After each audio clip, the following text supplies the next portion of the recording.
The moment his teeth sank into another woman's throat, Lyra felt it as if he had marked her instead. Pain struck deep, sudden and intimate, carving through her collarbone with brutal precision. Her hand flew to her skin, fingers pressing hard, as if she could hold herself together through force alone. The sensation wasn't imagined. It burned, sharp and invasive, like something inside her had been claimed without permission. The clearing erupted.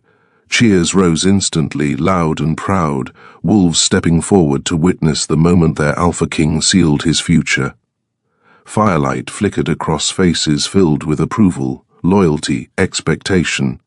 At the center, Kyle Draven didn't hesitate. He held Seraphine steady as the mark sealed into her throat. His grip was controlled, certain, final. He didn't look around. He didn't search the crowd. He chose. And Lyra's body paid for it. Her breath turned shallow, uneven as the bond twisted violently inside her, dragging every second of the marking into her own skin. The pain didn't stay on the surface. It sank deeper, wrapping around her ribs, tightening with a force that made standing feel like a decision instead of instinct. A broken sound caught in her throat before she swallowed it down. No one noticed, no one looked. Why would they? All attention belonged to the Alpha and the Luna he had just claimed. Lyra stood at the edge of it, invisible. Her knees weakened for a fraction of a second, but she forced them steady, locking herself into place. She refused to fall here. Not in front of this. Not for him. Kyle pulled back slowly, already composed, already distant, as if what he had just done belonged to duty instead of desire. Seraphine's fingers brushed her throat, her shock melting into something brighter. She looked chosen. Lyra felt erased. A quiet voice rose nearby, filled with admiration. That's what it looks like when an Alpha King claims his Luna. Lyra swallowed. She knew what it felt like. She was still feeling it. Her fingers pressed harder into her collarbone as the bond pulsed again, refusing to release her from something that was never meant to belong to her. He didn't choose you. The thought settled, cold, unavoidable, and still the connection remained. Kyle's gaze lifted, scanning the crowd with quiet authority. It passed over her, didn't stop, didn't recognize. That was when everything inside her broke. Not when he marked another woman, not when the pain hit. When he looked at her and saw nothing. A slow breath left her lungs, controlled despite the storm inside her. Something shifted then, settling into place with a clarity that cut deeper than pain. "You don't get to break me and still keep me," she whispered. No one heard. Good. This wasn't for them. She stepped back once, then again, still unnoticed. The pain sharpened. "You chose her," she said quietly, her gaze fixed on him one last time. "So I choose me." This time, she turned. The bond pulled hard, resisting, tightening, refusing to let go. She ignored it. She didn't look back. Behind her, the pack celebrated. Ahead, the forest opened, and for the first time, Lyra walked away without asking permission. Chapter 1. The Alpha Who Noticed Too Late. Kyle felt the absence before he understood it. The clearing still pulsed with celebration, voices rising, approval echoing through the night as the bond sealed between him and Seraphine. Everything aligned exactly as it should have. The pack stood united, stability secured, power reinforced. Yet something beneath that order shifted. His gaze moved across the crowd again, slower this time, more deliberate. Every face held its place, every scent aligned, except one, Lyra. The absence didn't feel random, it felt intentional. The moment he recognized it, the bond reacted, not with completion, but with tension that refused to settle. Kyle stilled internally. Seraphine's voice reached him, warm with certainty. "By morning the entire territory will know." He heard her. He didn't answer, because something had already shifted. "Who left?" he asked. The question came quiet, controlled, but it carried weight. The nearest guard straightened immediately. Lyra left shortly after the marking. That was enough. Kyle turned and stepped away without hesitation. He didn't look back. Chapter 2. She ran. He followed. Lyra didn't stop running. The forest swallowed her quickly, shadows closing around her as the sounds of the pack faded into distance. Branches scraped against her arms, roots shifted beneath her feet, but she kept moving, forcing space between herself and the moment that refused to release her. The bond tightened. It didn't weaken with distance, it followed. Her breath sharpened as she pushed forward, faster now, not in panic but in decision. Distance wasn't escape, it was resistance. He won't stop. The thought settled clean. Behind her, Kyle moved, not chasing wildly, closing with precision. The forest adjusted to him, and the bond led him straight to her. Chapter 3. He found her. Lyra felt him before she heard him. The bond tightened without warning, a sharp pull beneath her ribs that disrupted her rhythm and forced her breath to falter. She slowed for half a second, just enough to confirm it, just enough to understand the truth she had already accepted. He was close, too close. The forest no longer felt like protection. It felt like distance that was collapsing faster than she could create it. Her pace shifted immediately, no hesitation, no wasted motion.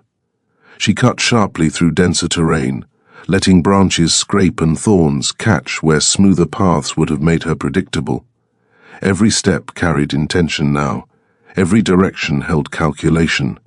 He wouldn't chase blindly. He would anticipate. That made him dangerous. The bond pulled again, stronger this time, reacting to his proximity with a clarity that refused to be ignored. It didn't feel stretched anymore. It felt aligned. He's reading me. The realization settled cold. Lyra changed direction again, breaking her own pattern before it could form, forcing her movement into something less predictable. She moved downhill, then angled sharply across uneven ground, her breathing steady despite the strain building in her legs. For a moment the pull weakened, just enough to feel like space. Hope flickered, then vanished. The bond snapped tight again, closer. Her chest tightened as she pushed harder, refusing to slow, refusing to give him the moment he needed to close the distance. "You don't get to find me this easily," she murmured under her breath. But the forest didn't answer. The bond did. Closer. Kyle adjusted the moment she did. Her movement had shifted again, less linear now, more aggressive in its unpredictability. She wasn't running blindly. She was thinking, adapting, breaking patterns before they formed. Good. That gave him something to work with. He didn't follow her path. He cut across it. His pace remained controlled, precise, each step aligned with the awareness sharpening through the bond. It didn't guide him loosely. It showed him exactly where she would be. "She's trying to disappear," he said quietly. It didn't matter. She couldn't. The bond surged again, stronger, clearer, and this time it revealed something else. Hesitation. A fraction of a second. That was enough. Kyle shifted direction instantly, his movement tightening, his focus narrowing until everything else fell away. Lyra felt it. Not as sound, as presence. The shift hit before she could react, the bond tightening violently as something behind her closed faster than expected. Her foot slipped against loose ground, her balance shifting just enough to break her rhythm. She caught herself against a tree, breath breaking harder now, too close. She pushed forward again, forcing her body to respond despite the strain, cutting uphill where the terrain turned sharper, the climb forcing effort into every movement. The bond pulsed, right behind her. Her chest tightened. "You don't get to do this," she whispered, her voice unsteady for the first time. "You don't get to chase me after choosing someone else."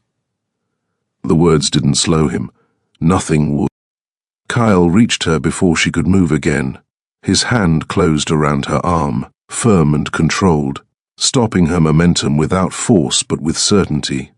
The contact sent a sharp surge through the bond, stronger than anything before, forcing both of them into full awareness of the connection they had tried to define and deny.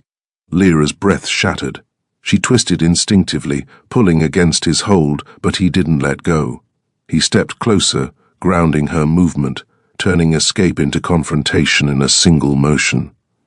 Running isn't going to end this. His voice came low, steady, but something beneath it had changed. Edge. Lyra turned fully toward him, her chest rising and falling harder now, the control she had held beginning to slip under the intensity of the moment. "Neither is chasing me." The words came sharp, cutting through the space between them. The bond tightened violently, reacting to proximity, to contact, to everything neither of them could ignore anymore. Kyle didn't release her. His grip shifted slightly, steadying rather than restraining, anchoring her there as his gaze locked onto hers with a focus that left no room for distance. "You ran," he said. Lyra's jaw tightened. "You marked her." The words hit harder, because they still carried weight, because they always would. The bond surged again, reacting to both truths colliding without resolution. Kyle stepped closer, closing what little space remained, his presence overwhelming, controlled but unrelenting. "And you still feel this?" The statement came quieter, more dangerous. Lyra's breath caught, and this time she didn't hide it. "Don't twist this into something it's not," she said, her voice tightening, emotion breaking through despite her control. "I felt it because you broke something, not because I belong to you." The words landed, and for a moment, Kyle didn't respond, because this time he understood the difference. The bond tightened again, not pulling them apart, pulling them closer. Kyle's gaze didn't leave hers as something in him settled into place with dangerous clarity. "You can call it broken," he said quietly, a pause. Then, "But you're still the one I came back for." The words hit hard, because they weren't controlled anymore. They were personal. And Lyra, for the first time since she ran, didn't know how to answer. Chapter 4. The Collision. "You're still the one I came back for." The words settled into her with a weight that refused to pass. Lyra felt the bond react instantly, tightening beneath her skin with a pull that no longer felt distant or fractured. It pressed inward, forcing awareness, forcing truth into a place she had already decided to close. Her breath steadied through effort. "That doesn't matter anymore," she said. Her voice held, but something beneath it strained against the control she forced into place. Kyle didn't release her arm. His grip remained steady, not harsh, but absolute enough to anchor her in the moment. His gaze held hers with a focus that stripped away everything unnecessary, everything that could be used to avoid what stood between them. "It matters now," he said.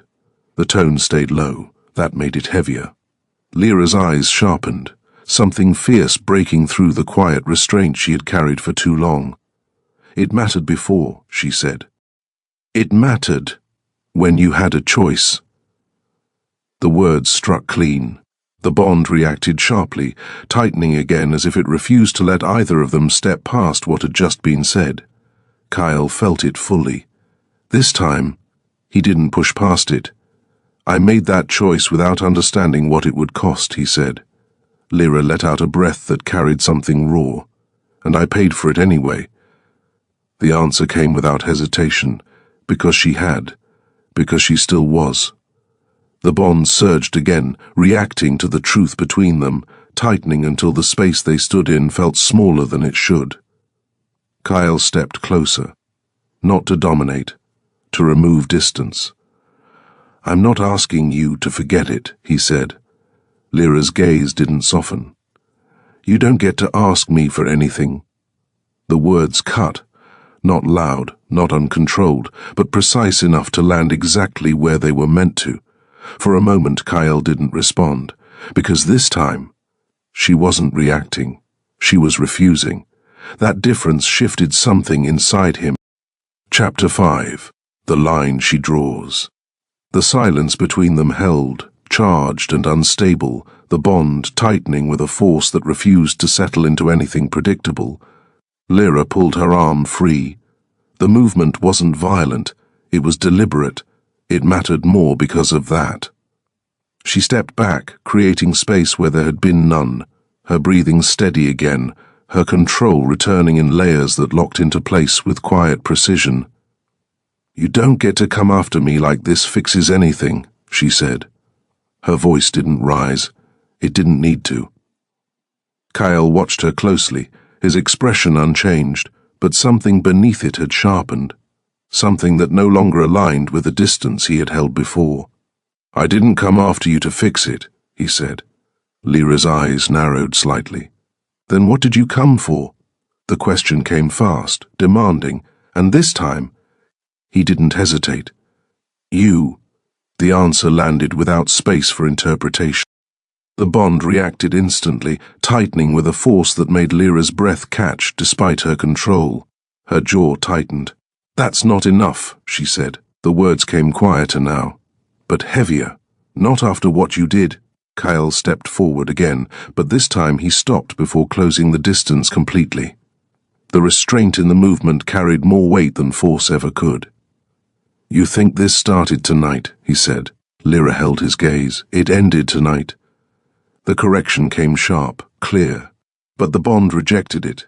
Kyle felt that rejection as clearly as she did. "No," he said, his voice steady, grounded in something that had moved past assumption. "You felt this before I mocked her." Lyra didn't answer immediately, because the truth in that pressed too close. Her silence stretched, and that silence confirmed it. Kyle's gaze darkened slightly. "You knew," he continued. "You felt it before I did." Lyra exhaled slowly, something in her expression shifting, not into weakness, but into something colder. "And you still chose her." The words landed. Final. Because that was the part that mattered. The bond surged again, reacting to the fracture between them, to the truth neither of them could rewrite. Kyle didn't deny it. He stepped closer again, removing the last of the space she had created, forcing the moment back into something immediate. "I chose the pack," he said. Lyra's lips curved faintly. No humor, just clarity, and I learned exactly where that leaves me. Chapter 6. The Shift. The air between them changed, not gradually, decisively. Kyle felt it first, as something settling into place, something that no longer allowed him to stand at a distance from what this was. The bond didn't feel unstable anymore. It felt directed, toward her. Lyra felt it too, that shift, that alignment. And it unsettled her more than anything else had. "You don't get to rewrite this because you finally noticed," she said. The words came controlled, but they carried something deeper now, something closer to breaking through. Kyle's gaze didn't waver. "This isn't rewriting anything," he said. "This is finishing something you tried to walk away from."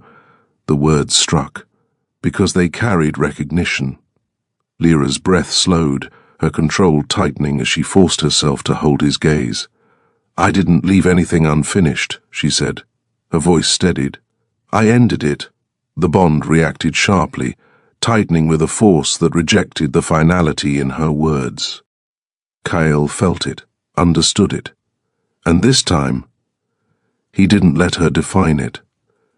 "You left before you understood it," he said. Lyra's eyes sharpened. "I understood enough." The answer came immediately, because for her, that was the truth that mattered. Kyle stepped closer again, forcing the tension between them into something that couldn't remain distant. "You understood what I did," he said. A pause. Then, "You didn't understand what it meant." The words settled deeper. Lyra's breath caught, just for a second, then steadied. "Then say it," she said. The challenge came quieter, more dangerous. "Say what it meant." Kyle didn't look away, because now he knew. "That Mark binds the pack," he said. The words came measured. "But it doesn't replace this." The bond surged sharply, reacting instantly, confirming what he had just said in a way neither of them could ignore. Lyra felt it, and this time, it hit harder, because it didn't feel like something breaking. It felt like something refusing to end. Her breath caught again. This time she didn't hide it. "You don't get to separate them," she said. The words came tighter now, less controlled. Kyle's gaze held hers. "I already have." The bond snapped tight. Not unstable, not breaking, claiming. Lyra felt it fully this time, the connection no longer distant, no longer something she could dismiss as pain or confusion. Her gaze stayed locked on his. But something in it shifted, not surrender, something more dangerous. "You don't get to decide that after you marked someone else," she said quietly. The words landed. And this time, Kyle didn't correct her, because now, he knew exactly what he was willing to risk. Chapter 7. The claim he didn't release. "You don't get to decide that after you marked someone else."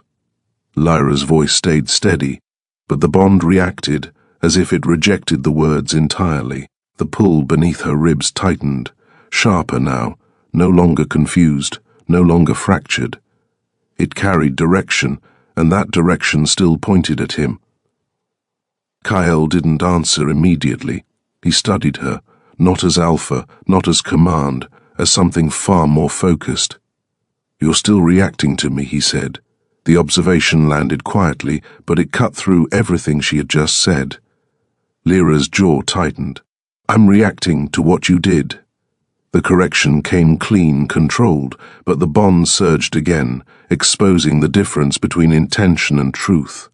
Kyle stepped closer, closing the space she had tried to hold. His presence pressed into hers, not aggressive, not rushed, but inevitable. "You felt it when I marked her," he said. "You feel this now." Lyra held his gaze, forcing her breathing into control. "That doesn't make it yours." The answer came sharper this time, but the bond tightened again, refusing to align with her words. Kyle's hand moved, slower now, deliberate, brushing lightly against her wrist before settling there, not restraining but grounding. "You think this started tonight?" he said. Lyra didn't answer. Her silence held tension.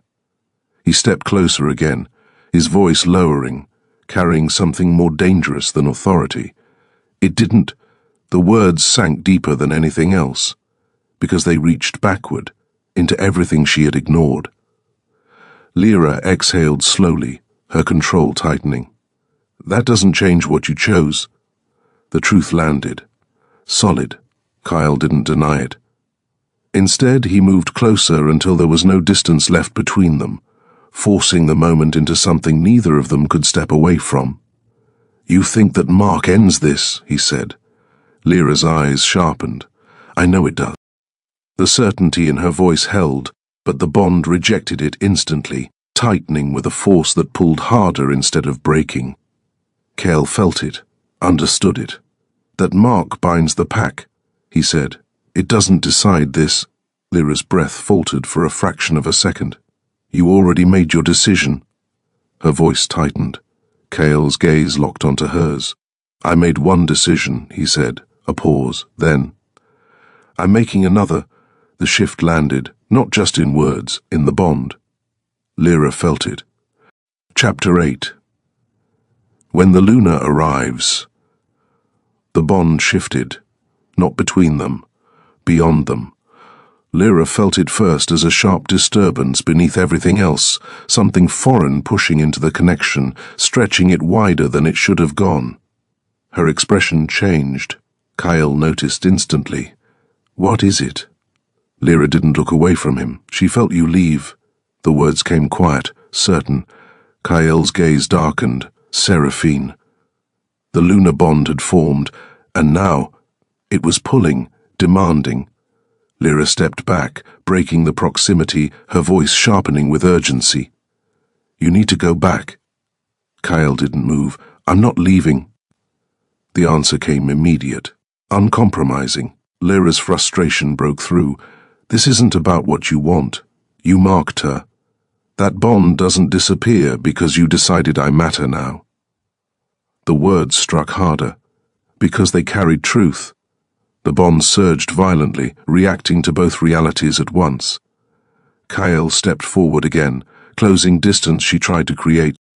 You matter now, because you always did. Lyra shook her head, something in her finally breaking through control. Then you should have chosen me. The words came out before she could stop them. Silence followed, sharp, heavy, because now there was no denial left. The forest shifted, not from them, from what was coming. Lyra felt the movement first, fast, direct, cutting through the trees with purpose. Seraphine stepped into the clearing. The mark at her throat burned dark and fresh, the symbol of claim and power unmistakable. Her gaze moved immediately to Lyra, not confused, not uncertain, focused. "So this is where you went?" Her voice came calm, too calm. Lyra held her ground. "You shouldn't be here." Seraphine's lips curved slightly. "And you should." The tension sharpened instantly. The bond reacted, pulling tighter across all three of them, no longer contained. Kyle stepped between them, his presence grounding the moment, but it didn't resolve anything. "What are you doing here?" he asked. Seraphine didn't look away from Lyra. "I followed what you left behind." The words carried no softness, only truth. Kyle's jaw tightened slightly. "You should have stayed," Seraphine's gaze snapped to him. "And you should have come back." The words struck, because they carried expectation, because they carried claim. The bond between them reacted, but it didn't settle cleanly. It strained. Lyra saw it, felt it, understood it. Chapter 9. The pack sees everything. The forest didn't stay silent. Movement surged through the trees behind them, fast and organized. Wolves emerged from the shadows. Warriors first, then others, drawn by the shift in power they could no longer ignore. The pack had followed, and now they saw everything. The Alpha, the Luna, and the woman standing between them. Silence fell, heavy, unavoidable. An elder stepped forward, voice tight with restraint. "Alpha, this needs to be addressed." Kyle didn't turn fully, but his presence shifted. Authority settled. "It will be..." The words carried weight, but they didn't close the tension, they deepened it. Lyra felt every gaze settle on her, judging, measuring, waiting. This was the moment she could step back, disappear again, let the structure close over what didn't fit. She didn't. She stepped forward. The movement was small, but it shifted everything. "I'm not staying in a place where I have to fight for something that should have been mine without a war," she said. Her voice carried, clear, unshaken. The words cut through the pack, exposing something none of them wanted to say aloud. Seraphine's gaze sharpened. "You speak as if you were ever meant to stand beside him." Lyra didn't hesitate. "I was never meant to beg for it." The answer landed, hard, and this time the pack felt it. Kyle stepped forward, fully. No distance, no hesitation, enough. The word didn't silence them by force. It settled because it had to. His gaze moved across the gathered wolves, then returned to Lyra. And this time, he didn't hold back. "I chose wrong." The words hit like impact. Shock rippled through the pack. Seraphine stilled completely.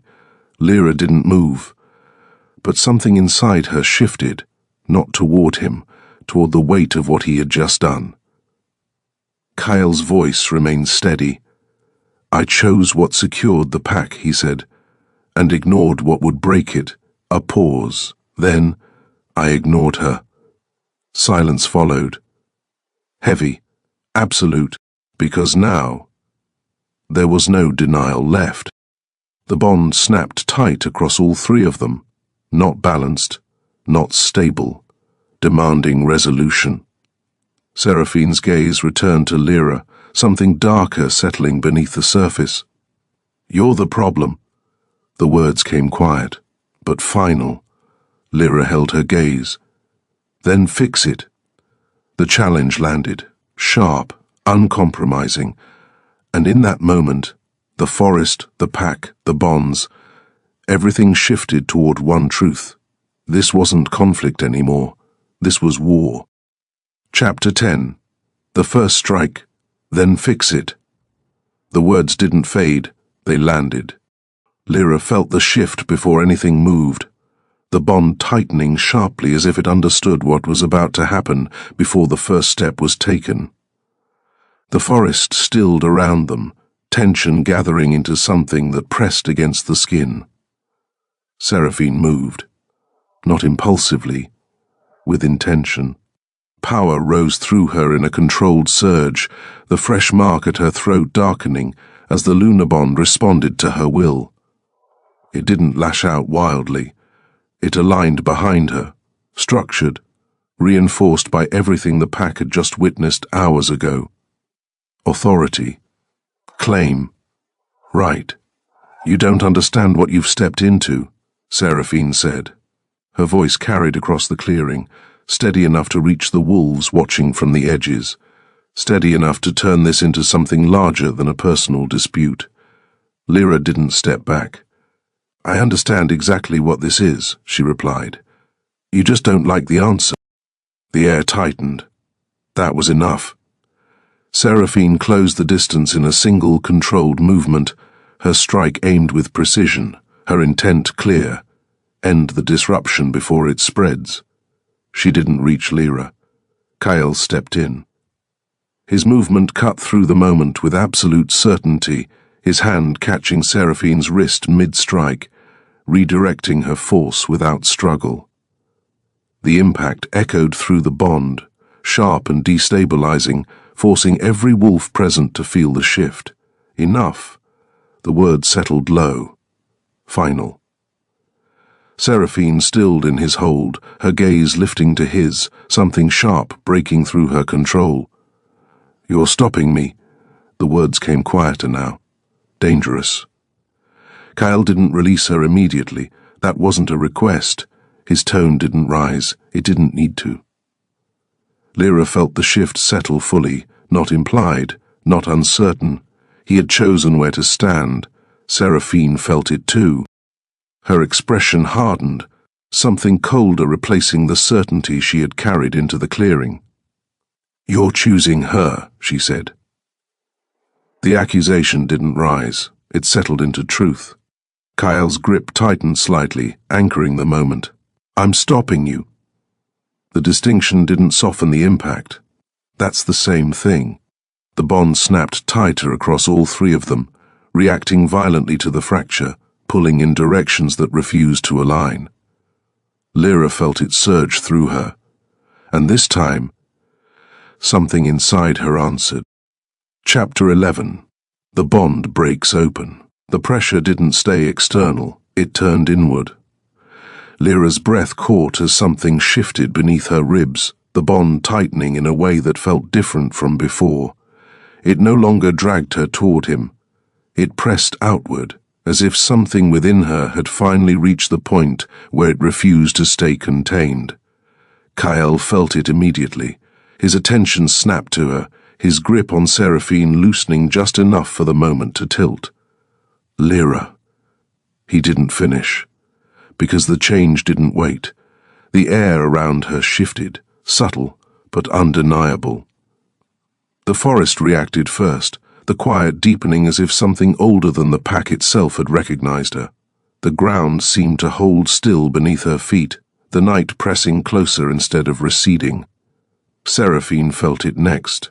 Her posture faltered just enough to reveal something she hadn't expected. What is that? The question slipped out sharper than intended. Lyra didn't answer. She couldn't. The bond surged again, but this time it didn't feel like something tying her to him. It felt like something unlocking. Her hand pressed briefly against her chest, her breathing uneven for a single moment before it steadied again, deeper now, stronger. Kyle stepped closer instinctively, his focus locking onto her with a precision that excluded everything else. Stay with me, he said. The words came low, grounding. Lyra lifted her gaze, and something in it had changed. The pain remained, the fracture, the anger. But beneath it, there was clarity, strength, something that hadn't been there before. I'm not breaking, she said quietly. The words settled, and the bond aligned. Seraphine took a step back, small, but it mattered, Because now, she understood. This wasn't just connection. This was something else, something that didn't belong to her, didn't belong to the structure she had just been placed at the center of. This shouldn't exist, she said. Her voice carried less certainty now. Lyra held her gaze. It does. Chapter 12. The pack fractures. The wolves at the edge of the clearing shifted. What had begun as observation turned into uncertainty, then into something sharper. Whispers moved through them, quiet at first, then spreading as realization took hold. This wasn't a contained conflict. This was a structural failure. An elder stepped forward again, more urgent now. Alpha, this is destabilizing the pack. Kyle didn't look away from Lyra. I'm aware. The answer came steady, unmoved. That unsettled them more than denial would have. Seraphine's gaze returned to him, sharper now, recalculating. You would let this stand? She asked. Kyle turned to her fully this time. Yes. The word didn't hesitate. Shock rippled outward. Because now, he wasn't containing it. He was allowing it. Lyra felt every eye settle on her again, but this time it didn't carry the same weight. It didn't press her backward. It sharpened her presence instead. She stepped forward again. Deliberate. I'm not something that disrupts your order, she said. I'm the part of it you ignored until it broke. The words cut through the gathering. Not loud, but undeniable. Kyle's gaze shifted back to her, something in it tightening, not with resistance, but with recognition. Seraphine's composure hardened again. You think that gives you a place here, she said. Lyra didn't hesitate. It means I was always part of it. The bond surged again, reacting to the truth between them, no longer unstable. Revealing. Chapter 13. War declared. The tension reached its edge. Seraphine stepped forward again, slower this time, controlled, but carrying something far more dangerous than before. If this stands, she said, her voice lowering, carrying across the pack with cold clarity, then everything we just secured fractures. Kyle didn't move. Then it wasn't stable to begin with. The answer landed. Heavy, irreversible. Seraphine studied him for a long moment, something calculating settling behind her gaze. This doesn't end here, she said. The statement carried no emotion, only certainty. Lyra held her gaze. I know. The response came just as steady. That was the moment it shifted fully. Not tension, not conflict, war. The bond tightened across all three of them, no longer contained, no longer balanced, pulling towards something that would not resolve without consequence. Kyle stepped forward, positioning himself beside Lyra. Not in front, beside. That choice, that placement, said everything. The pack felt it. Seraphine saw it, and this time, she didn't try to stop it. She stepped back, not in retreat, in strategy. Then we'll see what survives it, she said quietly. The forest didn't feel like territory anymore. It felt like ground that would be fought over. Lyra stood her position, the bond steady now, no longer pulling her in confusion. It connected, it revealed, it waited. Kyle didn't look away from her. I won't let this destroy you, he said. Lyra's gaze held his. You don't get to decide that either. The word settled, sharp, true, and this time he didn't argue, because now they were both part of something that couldn't be controlled, only survived. Chapter 14. The night the Alpha broke his own law. The clearing did not empty after Seraphine stepped back. That would have been too easy. The wolves remained where they were, some rigid with loyalty, some visibly shaken, all of them caught between what they had always known and what had just happened in front of them. Firelight from the distant celebration still stained the edges of the forest in dull gold, but it no longer looked like celebration. It looked like the remains of something that had already burned through itself. Kyle felt every eye on him. He had worn that weight for years. He understood the shape of expectation better than any wolf standing there.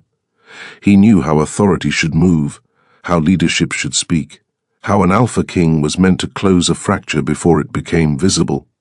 Tonight he had done the opposite. He had stepped into it. He had chosen where to stand. And now the entire pack was waiting to see whether he would deny what they had just witnessed, or make the unforgivable worse by naming it aloud.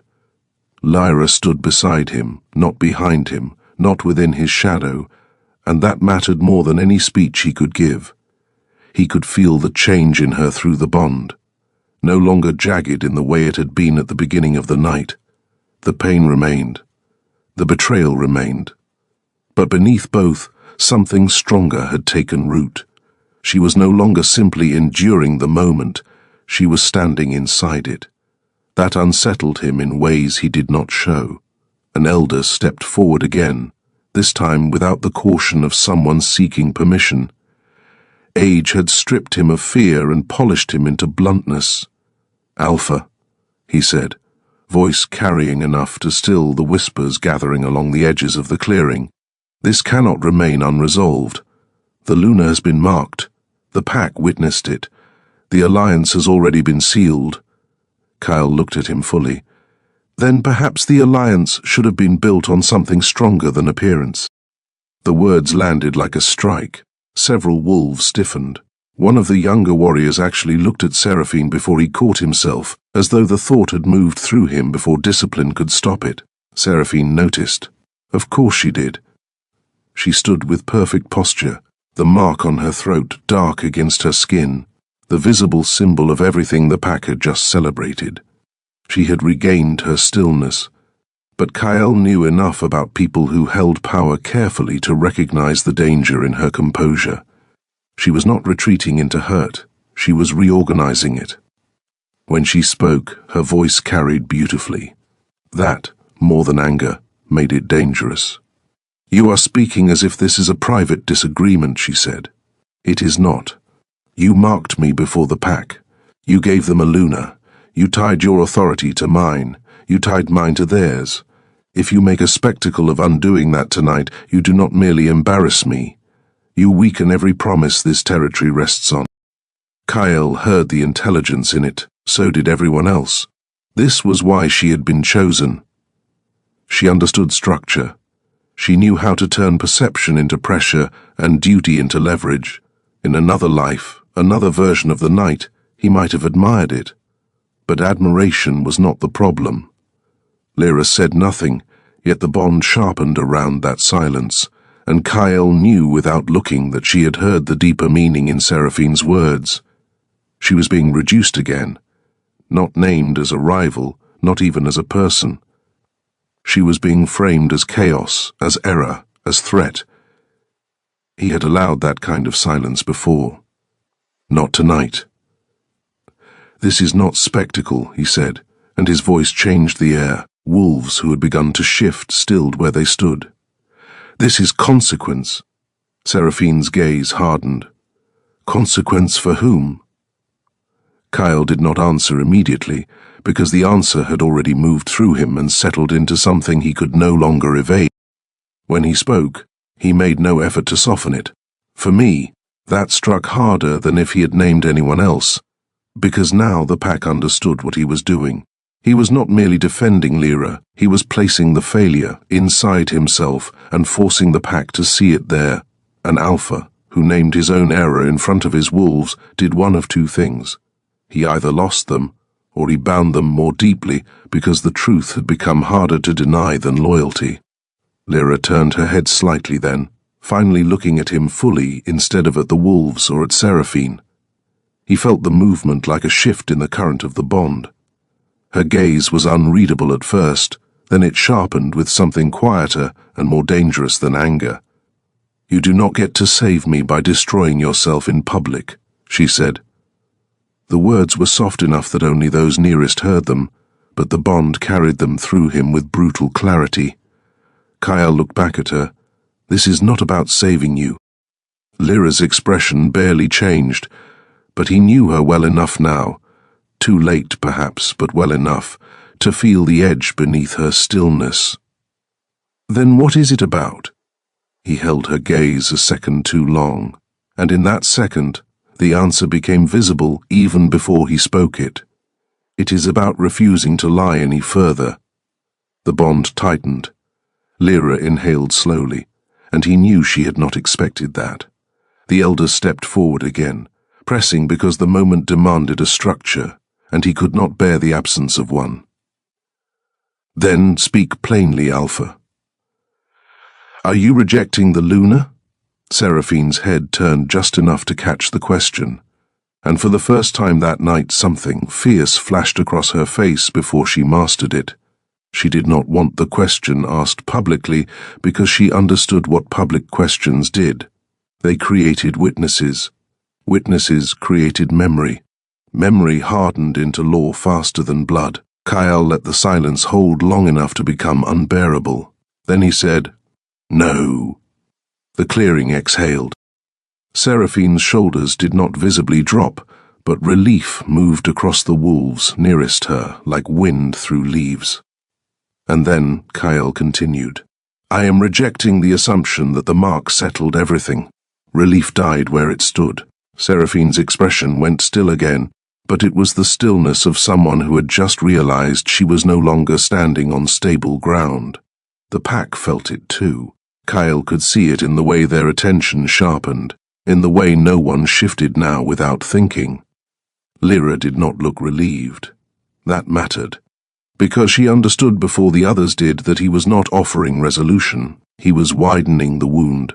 "You are making this worse," she said quietly. He looked at her. "It was always worse than I allowed myself to see." That landed between them harder than anything else had, because it was not political and not strategic. It was intimate in the ugliest way. It admitted blindness. It admitted delay. It admitted that she had suffered inside something he could have named earlier and had not. Her jaw tightened, and the bond shivered with the force of what she did not say. Seraphine saw it. Her intelligence moved faster than most wolves' instincts, and she began to understand that brute opposition would fail here.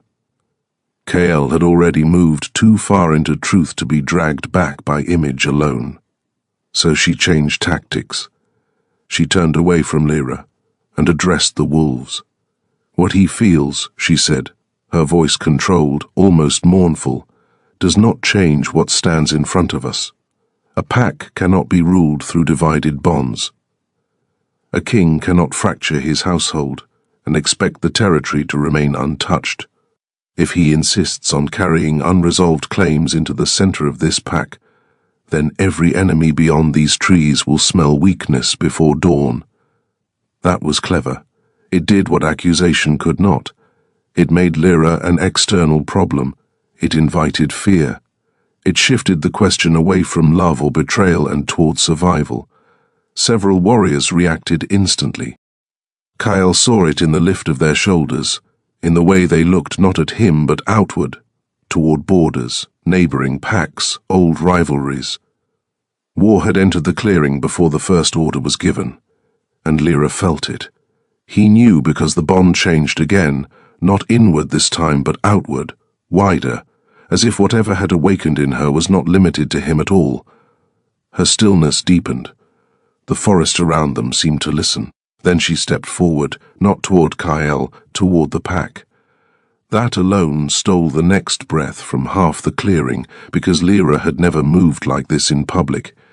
She had always carried herself with quiet competence, with the understated presence of someone who did not seek attention because she had learned too early that attention was rarely kind. Tonight she walked into the center of it willingly. "I am not your weakness," she said. No one interrupted. Even Seraphine did not, because the moment had gained a shape that demanded witness.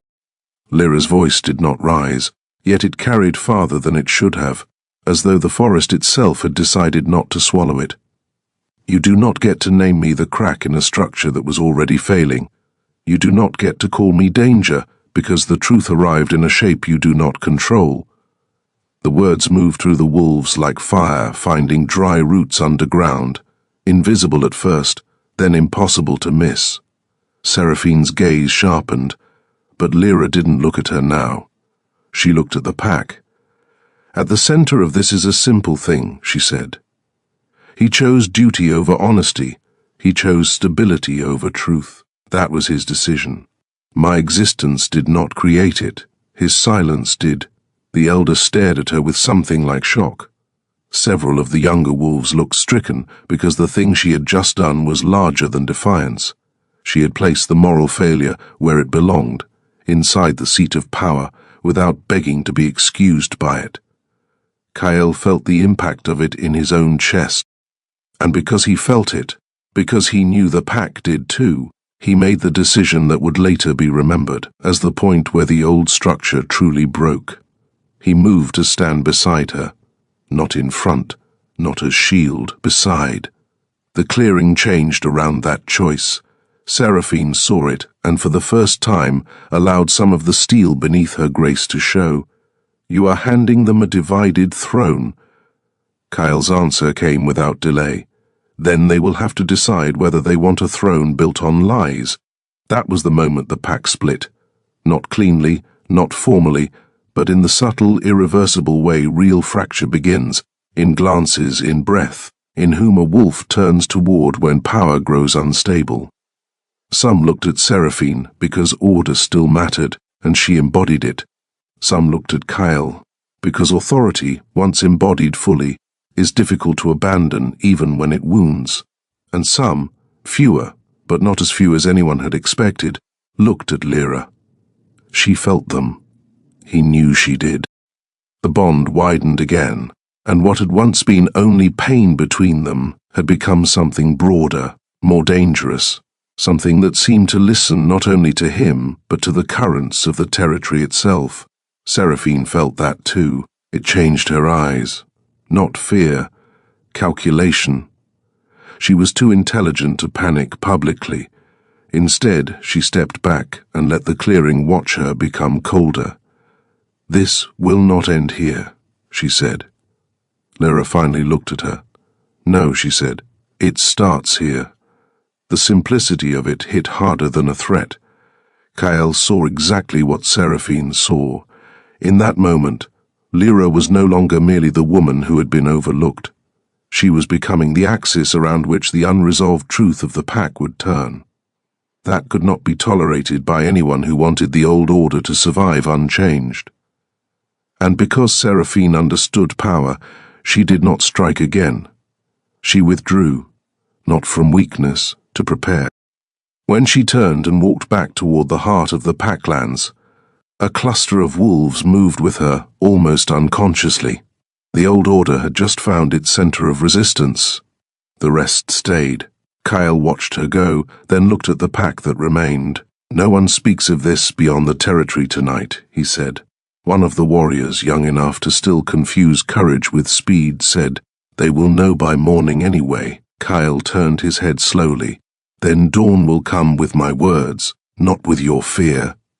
The warrior lowered his gaze immediately.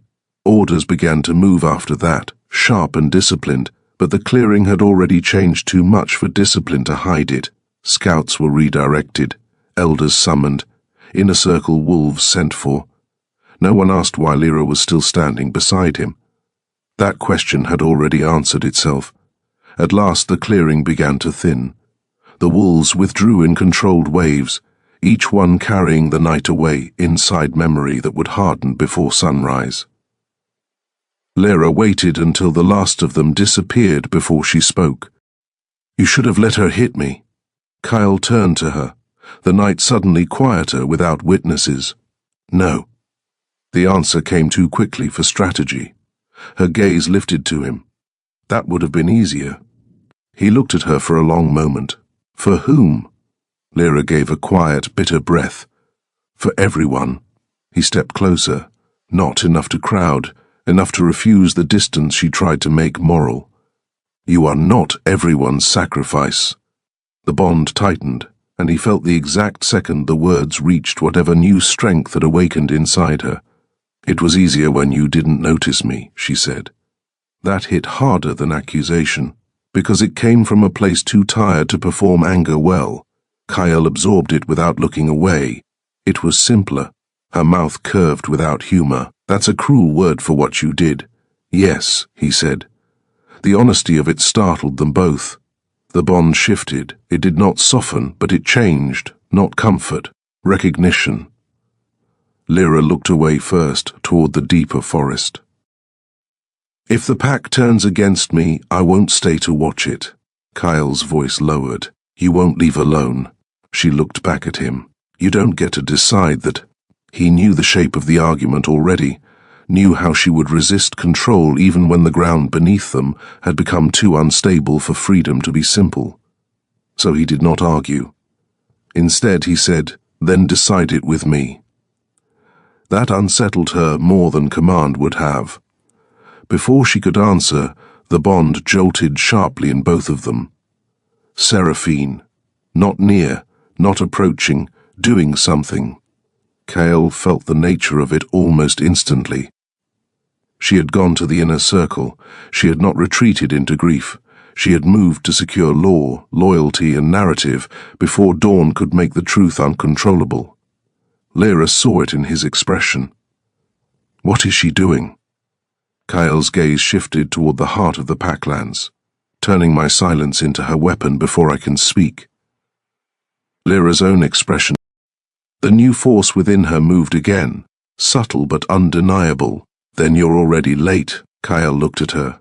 She was right, and this time, lateness would cost more than one woman's heartbreak. It would cost the entire shape of the territory. He held her gaze one moment longer, then said, "Come with me." Lyra's eyes hardened on instinct. Into the center of the pack. After tonight? Yes. Her laugh was quiet and hard. That sounds less like trust and more like execution. If I wanted you cornered, I would have done it before witnesses. The truth in that stripped the air between them down to nerve. She studied him, the bond taut and listening. Then, to his surprise and perhaps to hers, she said, "Fine." The word was not agreement, it was challenge, and he accepted it. They moved through the trees side by side, not touching, though the bond between them felt more present than skin. The Packlands opened ahead, in widening bands of torchlight and motion. Wolves were already awake beyond the celebration now, summoned by the shift in authority they had sensed before they understood it. As they approached the central grounds, Kyle saw at once that Seraphine had moved exactly as he expected. The council fire had been relit. The elders were gathered. Warriors ringed the central space in full view. She had not gone to sleep as a Luna, she had gone to war as one, and she was waiting for him. Chapter 15. The Council Fire. The central grounds had transformed in less than an hour. What had been celebration now resembled judgment. Torches burned higher than necessary, their light hard and gold against stone and packed earth. Elders occupied the raised semicircle near the council fire, their faces lined with fatigue and unease. Warriors stood around them in concentric ranks, forming not quite a wall and not quite an audience. The difference mattered. A wall implied defense, an audience implied decision. Tonight, the pack had become both. Seraphine stood at the center of it all, exactly where a Luna should stand if she intended to own the shape of the story before anyone else could.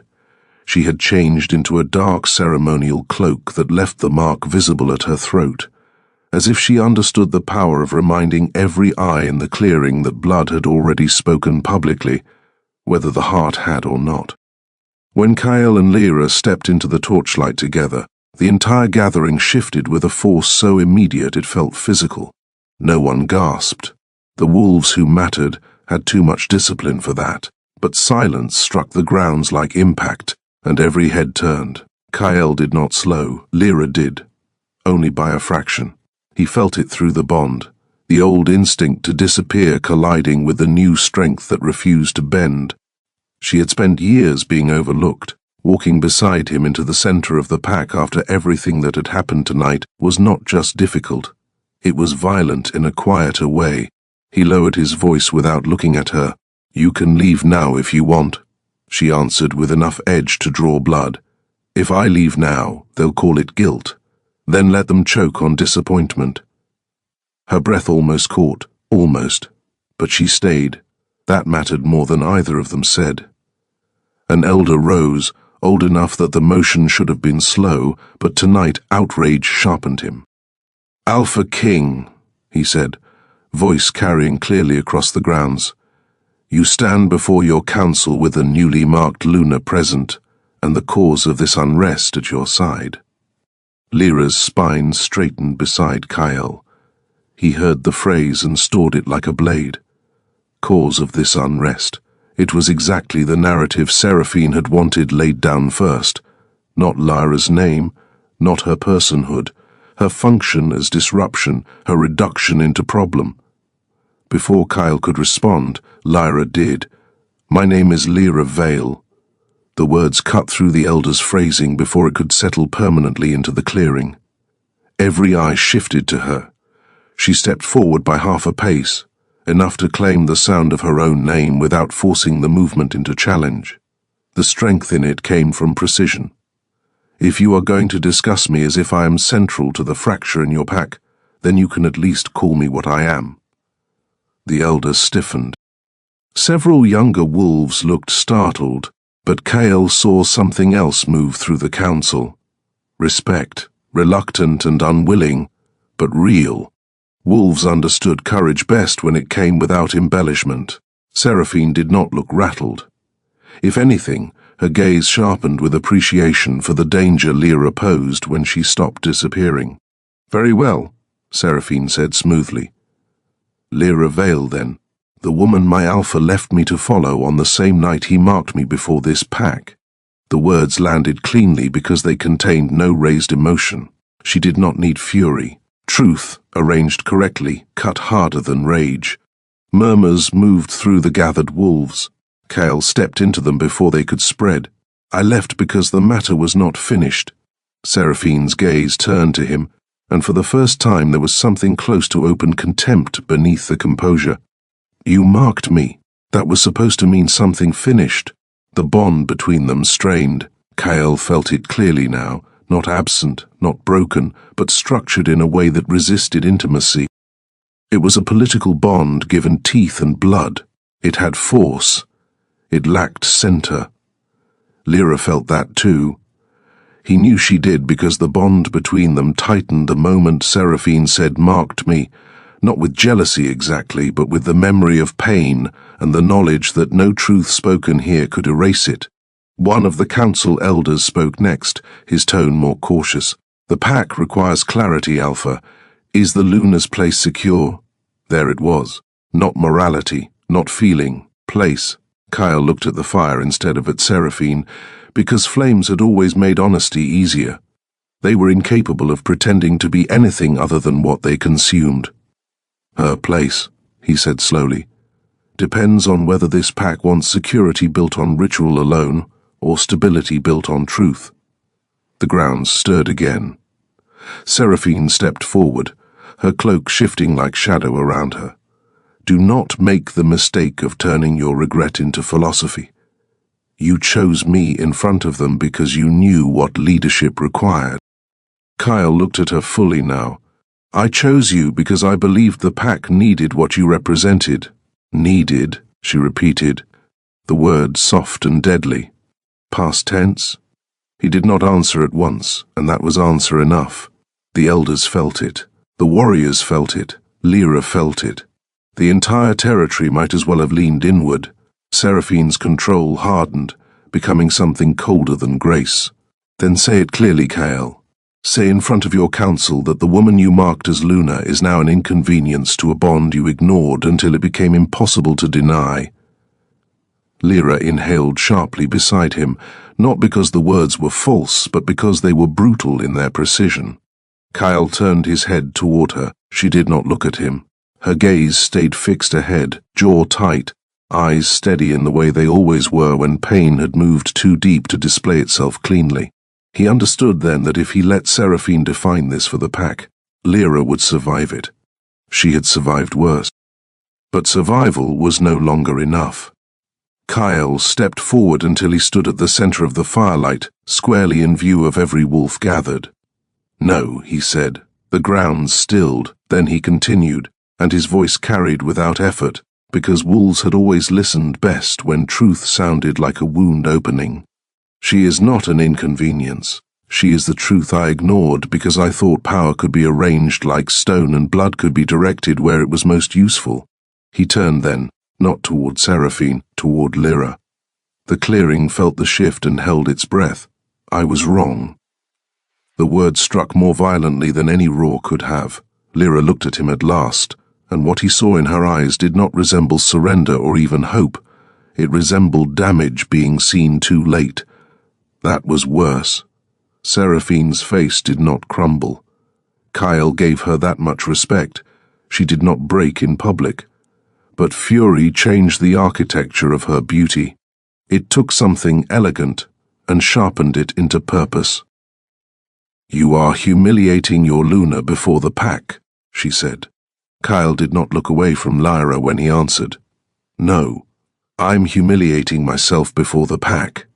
That landed deeper, because it removed the escape of righteous victimhood.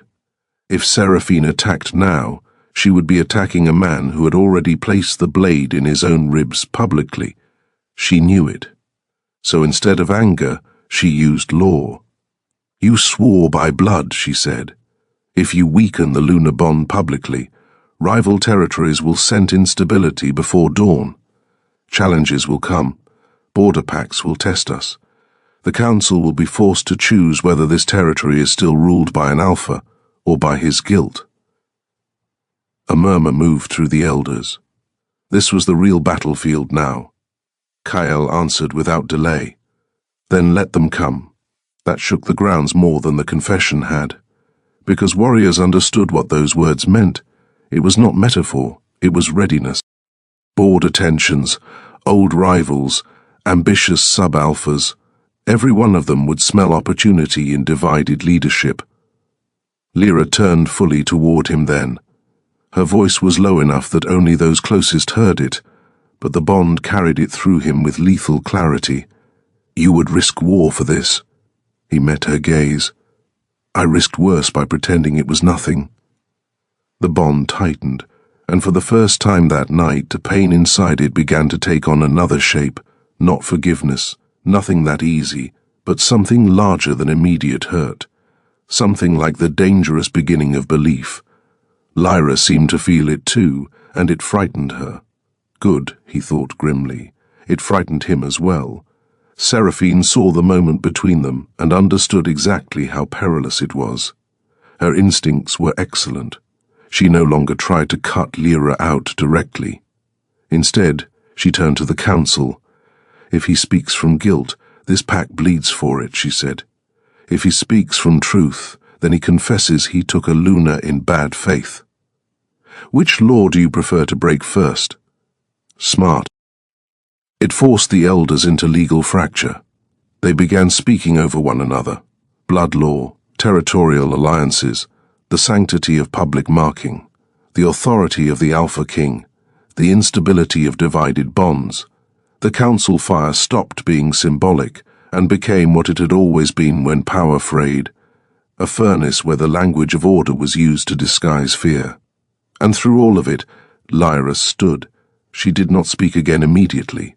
She let the chaos rise. She let the pack reveal itself. Kyle felt the awakening inside her deepen, that strange widening force within the bond that had first surfaced in the forest. It responded to pressure not by collapsing, but by listening more intently. Then she moved. She walked to the center of the firelight where neither Kyle nor Seraphine stood, claiming ground that belonged to neither of them. The council noise died.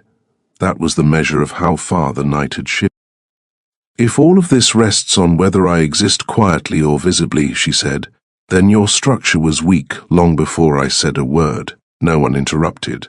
Her voice remained calm, but it had acquired a resonance now, something that seemed to travel through the firelit air differently from before. Even the warriors on the outer edge leaned subtly forward. "You are all trying to decide whether I am worth the damage my existence causes," she continued. "You are asking the wrong question.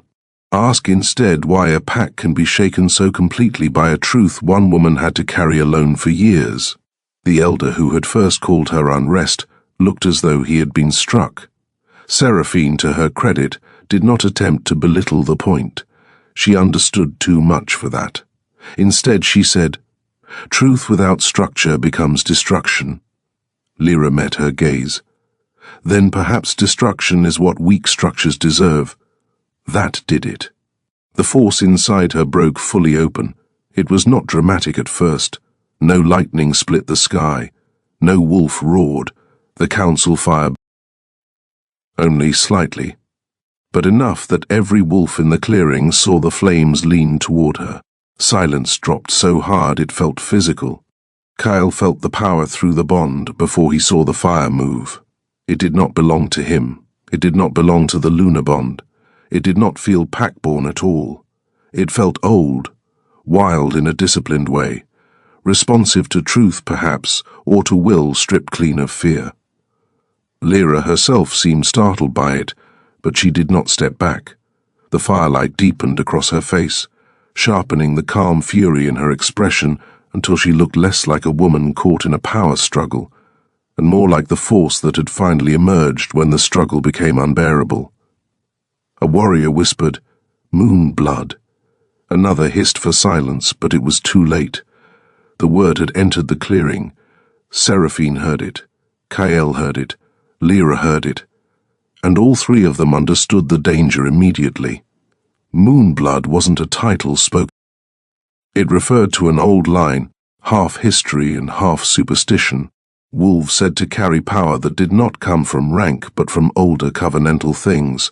Forest, moon, blood law before law became codified by packs and crowns. Most considered it myth, made useful for frightening children or sanctifying bloodlines. But the fire had bent, and the wolves had seen it. Seraphine recovered first. "Convenient," she said softly, but the softness could not conceal the new tension in her voice. A miracle, just in time to justify chaos. Lyra's gaze stayed on the flame a moment longer, then lifted. "I didn't ask it to happen." "No," Seraphine said, "but you'll use it. The accusation would have worked on another night. On any other night, perhaps. The pack would have reached for the safer explanation, ambition dressed up as mystery." Kyle ended that possibility before it could root. "She doesn't need justification from you," he said. He moved to her side again, and the fire leaned once more, less sharply this time, as if recognizing the line the two of them formed together and disapproving of how unstable it was. The council saw that too. The eldest among them, a woman who had been silent until now, finally stood. Age did not make her fragile, it made her impossible to rush. "Enough," she said, and every voice died. "The old laws do not account for this. The blood law binds the lunar. The Alpha's confession binds his word. And if the moon blood has awakened," she did not say if like she doubted it, she said it like she feared what certainty would require, "then the pack stands at the edge of something larger than succession." Kyle looked at her. "Say what you mean." The old woman's gaze moved from him to Lyra, then to Seraphine. "I mean the pack cannot resolve this by pretending it is one conflict. It is three, a political bond, a blood bond, and a power that may not answer to either." Seraphine spoke first. "Then the answer is containment." Lyra's expression sharpened, dangerous. Kyle felt it in the bond before he heard the intake of several warriors who understood at once what containment meant. The elder turned to Seraphine. "Perhaps," Kyle's voice cooled by a degree. "No." The old woman looked at him without blinking. "Then prepare for challenge, Alpha. Because if the pack cannot contain the instability will invite those beyond us to test whether you can." Kyle had already accepted that. But accepting something in the privacy of his mind and hearing it named before the council were different forms of commitment. Lyra heard it too. He felt the understanding move through her. War was no longer threat. It was logistics. Seraphine saw the same thing, and with the ruthless intelligence that made her terrifying, said, Then let it be known before dawn that the Alpha remains bound to his Luna, and that any threat to this territory will be met with blood. It was a masterful move. It forced Kyle into a trap. Accept publicly and preserve the image long enough to keep enemies uncertain, or reject publicly and invite immediate predation.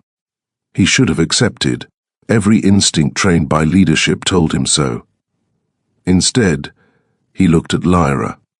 She met his gaze with fury, exhaustion, and the faint, dangerous light of awakened power moving behind both. If he accepted Seraphine's terms, even tactically, he would put Lyra back into silence in the very moment she had stepped out of it. He had done that once already. He would not do it again. No, he said. The grounds froze. Seraphine's control finally cracked in a visible line through her face. You would hand our enemies your throat. I would rather fight them honestly than rule this territory by burying what stands in front of me. The bond surged. Every wolf in the clearing felt it. And because they felt it, because some truths arrive before understanding can stop them, the pack saw what Kyle himself had only fully understood tonight.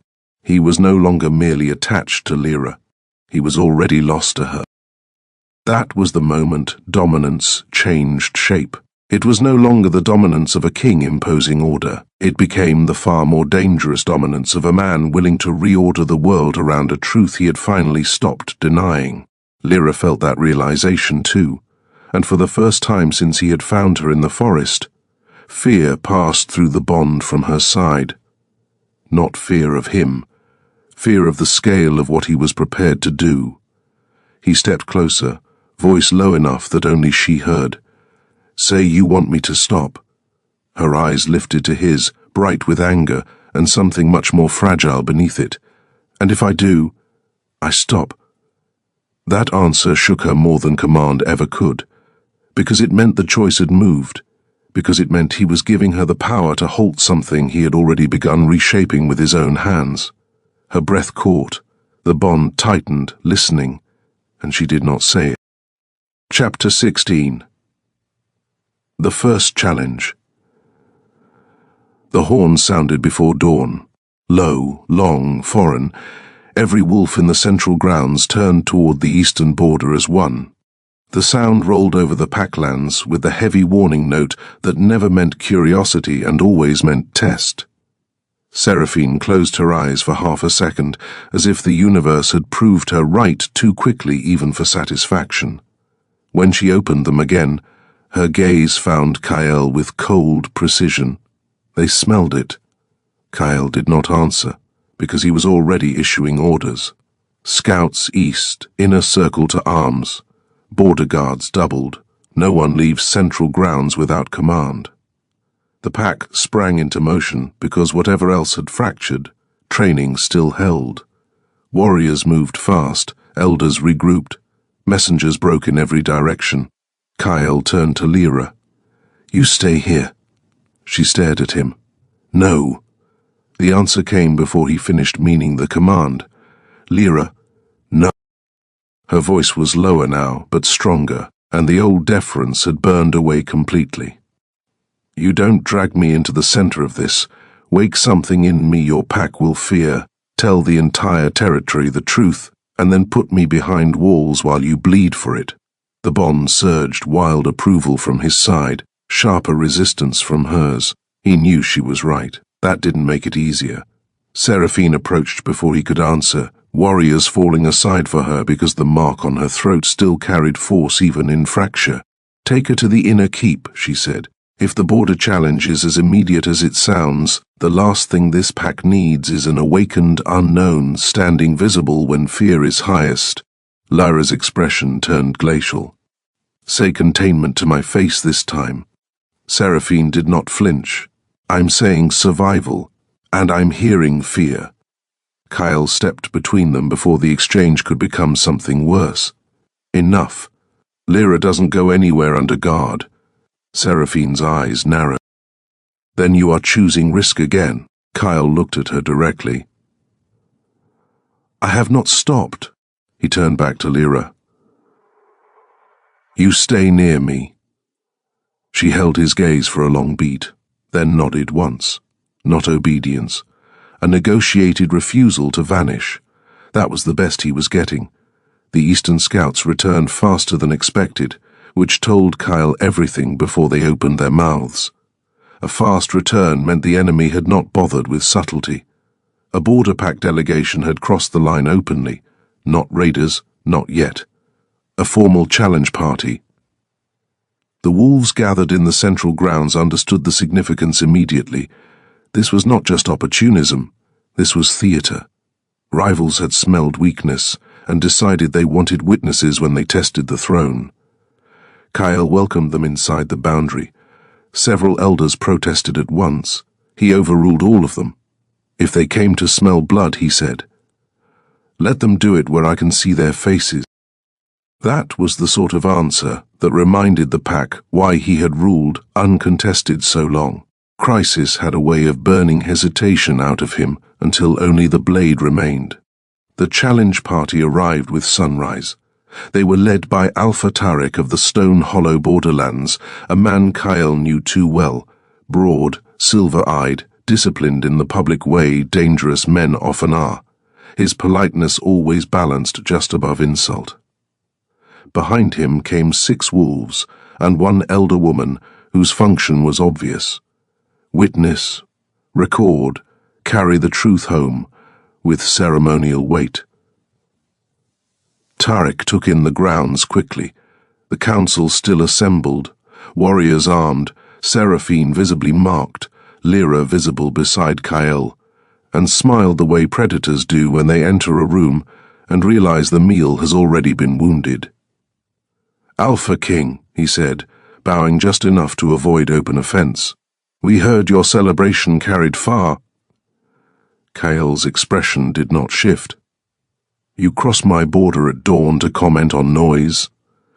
Tarek's eyes moved, just briefly, to Lyra.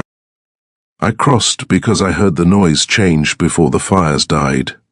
There it was. Challenge laid politely. Seraphine stepped forward before Kyle could answer. "Stone Hollow will remember its place." Tarek inclined his head to her with insulting smoothness. "Luna." Then his gaze flicked once more toward Lyra. "Unless the title is under discussion." The grounds tightened as one. Kyle's voice dropped into iron. "Choose your next words carefully." Tarek smiled again, smaller this time, because he had gotten what he came for, confirmation through reaction that the fracture was real. "Then let me be plain," he said. "Stone Hollow has no interest in your private arrangements. We are interested in whether your border remains defended by 1 throne or divided by 3 claims." Lyra felt the pack recoil from the phrasing. 3 claims. Alpha, Luna, something else. The awakened power within her stirred again, less like panic now and more like instinct offended by being named as commodity. Kyle answered with lethal calm. "You are looking at my border." Tarek's eyes returned to Lyra. "Am I?" That was the moment the first real test arrived. Not swords. Perception. If Kyle denied her publicly now, he might regain strategic ground. If he acknowledged her, he widened the fracture in front of an enemy pack. The old Kyle would have chosen the cleaner path. The man standing here now did not. "Yes," he said. The word dropped into the grounds like judgment. "You are looking at one of the reasons this territory still has a future." Tarek stilled. So did Seraphine. So did half the pack. Lyra felt the impact of it not through the wolves, but through the bond itself, which tightened so hard for 1 sharp second that her heart physically hurt. Tarek recovered first, because men like him always recover quickly enough to remain dangerous. "Then perhaps your future is more unstable than rumor suggested." Kyle took 1 step forward, and the entire challenge party adjusted unconsciously. That was what power looked like when it was clean. "Perhaps," he said. "But if you came here hoping weakness has made me slow, test that assumption with your body, not your mouth." The elder witness from Stone Hollow looked almost pleased now. This had become worth recording. Tarek's expression sharpened. "Then grant ritual challenge." The grounds erupted in protest. Elders, warriors, Seraphine, all at once, because ritual challenge here, now at dawn after a public fracture, would give Stone Hollow exactly what it wanted, a spectacle that travelled beyond both packs before noon. Kyle raised one hand. Silence snapped back down. He considered Tarek for a moment. The old instinct would have been to refuse and preserve structure. Instead, he said, accepted. The entire clearing went still. Lyra turned to him so sharply the bond nearly burned. "What are you doing? Ending this quickly?" "That's not quick," she said. "That's blood for politics." "It's blood, so they stop thinking they can come for you." Then he looked away and addressed the grounds. Ritual circle. Witnesses only. Everything moved. Stone marked in the earth. Warriors clearing space. Elders arranging formal position. Seraphine standing rigid with fury she had no legal way to interrupt. Tarek removing his outer coat with the smoothness of a man who believed the fight itself might matter less than what it exposed. Lyra stood unmoving. The awakened power inside her sharpened with every beat of her pulse. He was doing this for the territory, for dominance, for message, and for her. That last truth frightened her more than the challenge itself, because if he bled publicly now in defense of what he had chosen to say aloud, the pack would never again be able to pretend she was incidental. The circle closed. Kyle entered it. Tarek followed. Ritual law required no weapons and no shifting unless mutually agreed. This would be blood and bone, king against rival alpha in full witness before two packs, and a dawn already poisoned by rumor. The old woman from Stone Hollow began the formal invocation. Lyra barely heard it. The bond had gone razor sharp, every line of Kyle's body transmitting through her with punishing clarity. She felt his focus settle, cold and exact. She felt the part of him that became most dangerous when stripped of every distraction. Tarek moved first, fast, disciplined.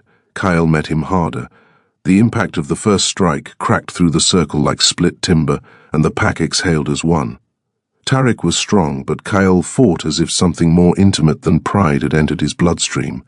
Every movement was controlled brutality, every strike calculated to end the contest rather than impress the witnesses.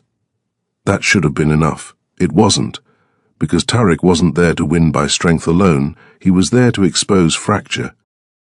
"Does she watch all your battles this closely?" The words were for Lyra. Kyle hit him hard enough to drop him to one knee. "Speak to me," Kyle said, voice low and murderous, "or lose your teeth learning." Tarek rose, grinning red. There it is. And Lyra understood in the same instant Kyle did. This wasn't only about victory. It was about forcing public emotional reaction from the Alpha King, making him reveal whether his discipline held when Lyra was used as pressure point. Too late. The pack had already seen enough. Tarek came again, dirt and blood and strategy all over him. He drove Kyle backward by half a pace, then turned the line of his attack just enough that the next, feint opened toward Lyra's side of the circle. Warriors moved instantly, but Lyra's awakened power moved faster. The council fire from earlier was gone, yet the dawn light itself seemed to shiver. The earth under the ritual circle groaned, not breaking, but rising slightly, as though something beneath it had recognized threat and objected. Tarek faltered. That single falter gave Kyle the opening. His fist landed once, then again, then drove Tarek to the ground with enough force that no one mistook the outcome. When Kyle pinned him there, one hand at his throat, the ritual circle knew its winner before the old witness could speak the formal words. But the formal words came anyway. Stone Hollow yields. The pack exhaled. Kyle rose. Blood darkened his mouth. His knuckles were split. There was a cut at his brow and something harder in his eyes than before he entered the circle. He did not look at Tarek first. He looked at Lyra. The pack saw that too, every last one of them. That was the second law he broke that day. The first was choosing truth over appearance. The second was letting the pack witness what had become the center of his instinct. Tarek saw it from the ground and laughed again, though it hurt him. "You already lost," he said. You just haven't counted the ways yet. Kyle turned back slowly. Get out of my territory before I give the elders a lesson in how challenge law ends when I'm in a bad mood. Tariq rose, wiping blood from his mouth, and signaled his wolves. But before he turned, he looked once at Lyra. Not lust, not admiration, something more dangerous than either. Recognition. He had seen power, and now the world beyond the pack would hear of it. Lyra knew it. Seraphine knew it. Kyle knew it. Chapter 17. What awoke? The grounds did not settle after Stone Hollow left. If anything, the victory made the fracture clearer. Kyle had defended the pack. He had humiliated a rival. He had done what an alpha should do, and still the pack looked at Lyra as if dawn had risen around a different center. Because the ground had moved for her. Because the circle had faltered for her. Because every wolf present had felt the force that answered when threat moved too close. The old councilwoman who had named the threefold conflict earlier approached slowly once the challenge party vanished beyond the borderline. It responds to protection, she said, looking at Lyra with neither reverence nor fear, only severe interest. Lyra, still trying to understand what she herself had done, said, I didn't command anything. No, the elder replied. That is why it is dangerous. Seraphine had not. She stood apart from the others, cloak gathered close, mark visible, expression unreadable to anyone who did not understand ambition under pressure. Kyle understood it too well now. She had lost ground publicly. That did not mean she had lost the war. The smart enemy rarely fought hardest in the first battle. Kyle went to Lyra only after ensuring the grounds held. When he stopped before her, close enough to matter, the pack tried very hard not to look like it was watching. Lyra looked at the blood on his mouth before she looked at his eyes. You shouldn't have accepted that challenge. His answer came easy because it was true. He would have pushed until I did. You could have ended it with command and taught the border packs that rumor is enough to rattle me. That frustrated her because it was reasonable. He saw it in the brief flicker across her expression. You are making everything bigger, she said. He held her gaze. It was already bigger. We were the ones pretending otherwise. That old honesty again, brutal and late. Her eyes moved, just once, to the cut at his brow. You're bleeding. I've had worse, I know. The words came out quieter than she intended, and the knowledge in them settled between them with dangerous intimacy. She knew how he healed. She knew how pain sat on him. She knew him in ways that had no right to still matter after what he had done. Kyle heard it all in the single sentence. Before either of them could step too far into that silence, Seraphine approached. The grounds reacted to her like a held breath. She stopped at exactly the distance required to make this public without making it vulgar. The council reconvenes at dusk, she said. By then the border rumor will have travelled. By tomorrow night we will know who still stands with you and who stands with the law. Kyle looked at her. The law stood with silence too long. Seraphine's eyes sharpened. The law stands with continuity. What stands with you now is desire. Lyra went still beside him. That was what Seraphine had chosen as her weapon now, not merely legitimacy, but contempt. Reduce the bond to hunger, reduce truth to weakness, reduce Lyra to the wound that made a king irrational. Kyle answered before Lyra could. You mistake obsession for blindness. It was a startling word, not because he had denied it, because he had named it without flinching. Seraphine heard it, and something very small and very real broke behind her eyes before she mastered herself again. Then may it destroy you thoroughly.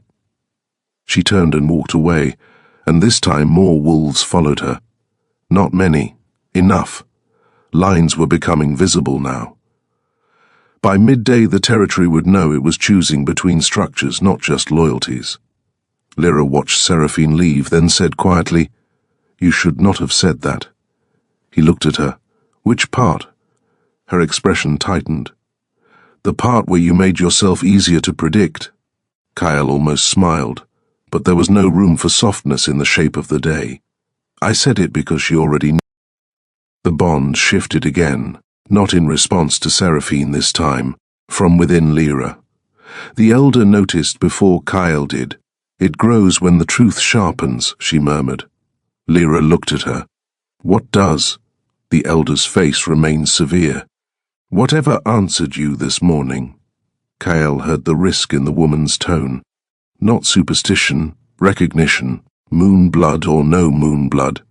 If the pack began to believe Lyra held a form of power outside rank and law, then the political fracture would become spiritual too. Wolves would not merely choose sides, they would choose meanings. And meanings started wars faster than borders did. He made the decision at once. She does not remain here. Lyra's head turned sharply. Excuse me? He did not soften it. Dusk Council becomes a trap the moment enough wolves decide your presence is either miracle or threat. I won't have you surrounded by both. Your solution to danger is still to move me like an object. My solution is to keep you alive until I can break the rest of this cleanly. The answer struck her silent for one hard beat. Then she said, You don't to break the world around me and call that care. Kyle took the blow because it was deserved. Then he said, Come anyway. The bond tightened with the force of the choice he was handing her. She hated that he had started doing that. Hated it more because it worked. The elder woman intervened before pride could sharpen them both into stupidity. He's right about one thing, she said. By dusk, some will want to worship what awakened in you. Others will want it caged. Neither is safety. Lyra looked from the elder to Kyle and back again. And where exactly do you plan to take me that the pack can't reach? Kyle answered without hesitation. The North Sanctuary. That changed everything. Even the elder's expression shifted. The North Sanctuary was older than the current pack, a place in the upper cliffs where law had once been made before the pack solidified around crown and territory.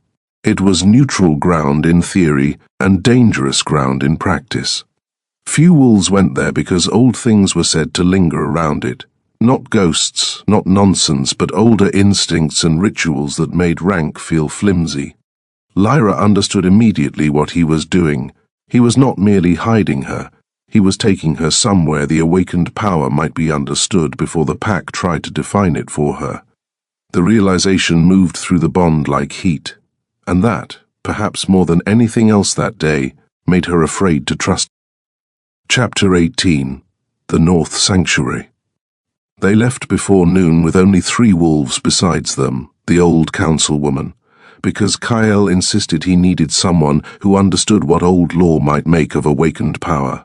Dane, his most trusted war captain, because not every threat wore a pack face, and Mara, a quiet tracker whose loyalty belonged less to people than to truth, which made her useful in a day full of lies. The climb north stripped speech from them for a while. The sanctuary sat beyond the main hunting ridges, where the forest thinned into dark stone and cold wind. The path was narrow, cutting along ledges and broken terraces older than the pack markers below. By the time they reached the upper cliffs, the territory looked different from above, less like something governed and more like something borrowed. Lyra felt the power inside her shift again the higher they went. Not stronger exactly, more attentive, as if the place recognized what had awakened. Kyle noticed the way she touched the stone once in passing, fingers trailing across a weathered edge carved with symbols so old they no longer resembled language to ordinary eyes. You feel it, he said. She did not deny it. Yes. What does it feel like? Lyra searched for words and hated that he deserved any answer, like something that was listening before I ever knew how to speak. The old councilwoman, walking just behind them, made a sound low in her throat that might have been acknowledgement or worry. Then the old stories did not lie as much as we hoped. The sanctuary opened without announcement, less a building than a ring of stone and ruined archways set into the cliffside facing a vast drop where the sky seemed too close and the forest below too far to matter. The place held no fire, yet it never felt cold in a normal way. It felt watched. Lyra stepped into the center and stopped. The force inside her answered immediately. The air changed. Not storming, not theatrical, just settling around her with the unmistakable sensation that something unseen had straightened to attention. Mara's hand drifted toward the knife at her thigh before she caught herself. Dane muttered something that sounded like an old prayer. Kyle did not move. He had already decided that if the sanctuary rejected Lyra, he would tear Old Law apart with his own hands before he let the pack cage her for it. The old woman moved to the inner ring of carved stone and placed her palm flat against it. This place was built for recognition, she said. Old blood, old promises. It does not create power. It reveals what was hidden. Lyra looked at her. Then reveal it. There was no fear in the words now, only exhaustion, and beneath that, a fierce need to stop being the last person in the room to understand what she was becoming. The old woman nodded. Stand at the center. Lyra did. Kyle stayed where he was, every instinct in him at war with the order not to interfere. The elder began to speak, not chanting, not magic in the childish sense, but the old declarative language of blood law before Pax simplified it into ceremony. The words rolled across the sanctuary and seemed to sink into the stone itself. Nothing happened. Then everything did. The wind shifted first, circling inward instead of outward. The carved symbols around the ring darkened as if dampened from within. Lyra's breathing changed, deepening suddenly, and the bond between her and Kyle snapped into blinding clarity. He felt her, not just emotion, not just pain or anger or tension. Essence.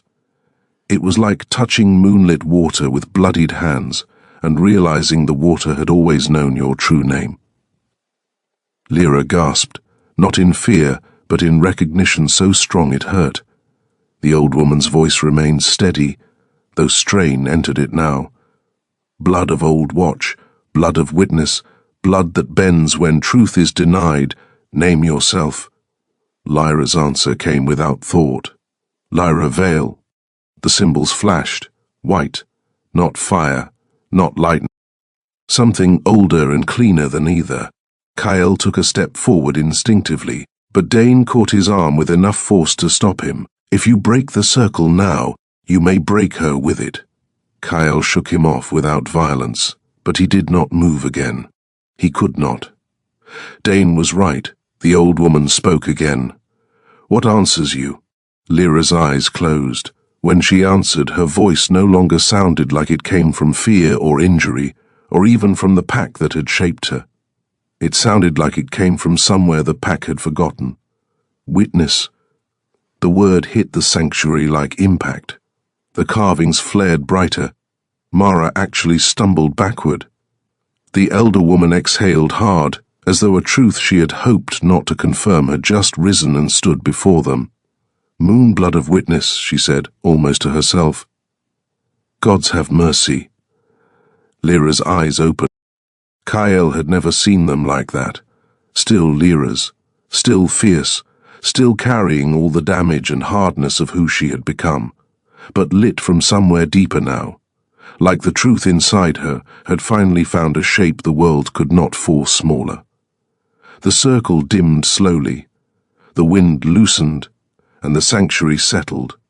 Lyra remained standing, but when Kyle reached her this time, she did not stop him. His hand closed around her forearm, solid and warm and very human against everything else. Are you hurt? She looked at him strangely, almost as if his question came from very far away. Then some of the sharpness in her gaze gave way, and she said, No. The old woman approached with reverence held carefully inside discipline. You are witness blood, she said. Old law responded to truth through your line. That is why silence damages you more deeply than most wolves. That is why hidden fracture pulls at you until it bleeds. Lyra absorbed that in silence. Kyle understood what it meant faster than he wanted to. It meant he had not simply hurt a woman who loved him quietly. He had committed the one kind of violence her blood would always register most deeply, the violence of truth denied while power rearranged itself around the denial. The weight of that nearly drove him to his knees. Lyra saw the realization move through him. She felt it through the bond before his face could hide it, and to his surprise, that did not satisfy her. It wounded her all over again, because now he knew. And knowledge this late was its own cruelty. The old woman continued, because mercy was not the point of truth. Witness blood is rare because it is difficult for packs to tolerate.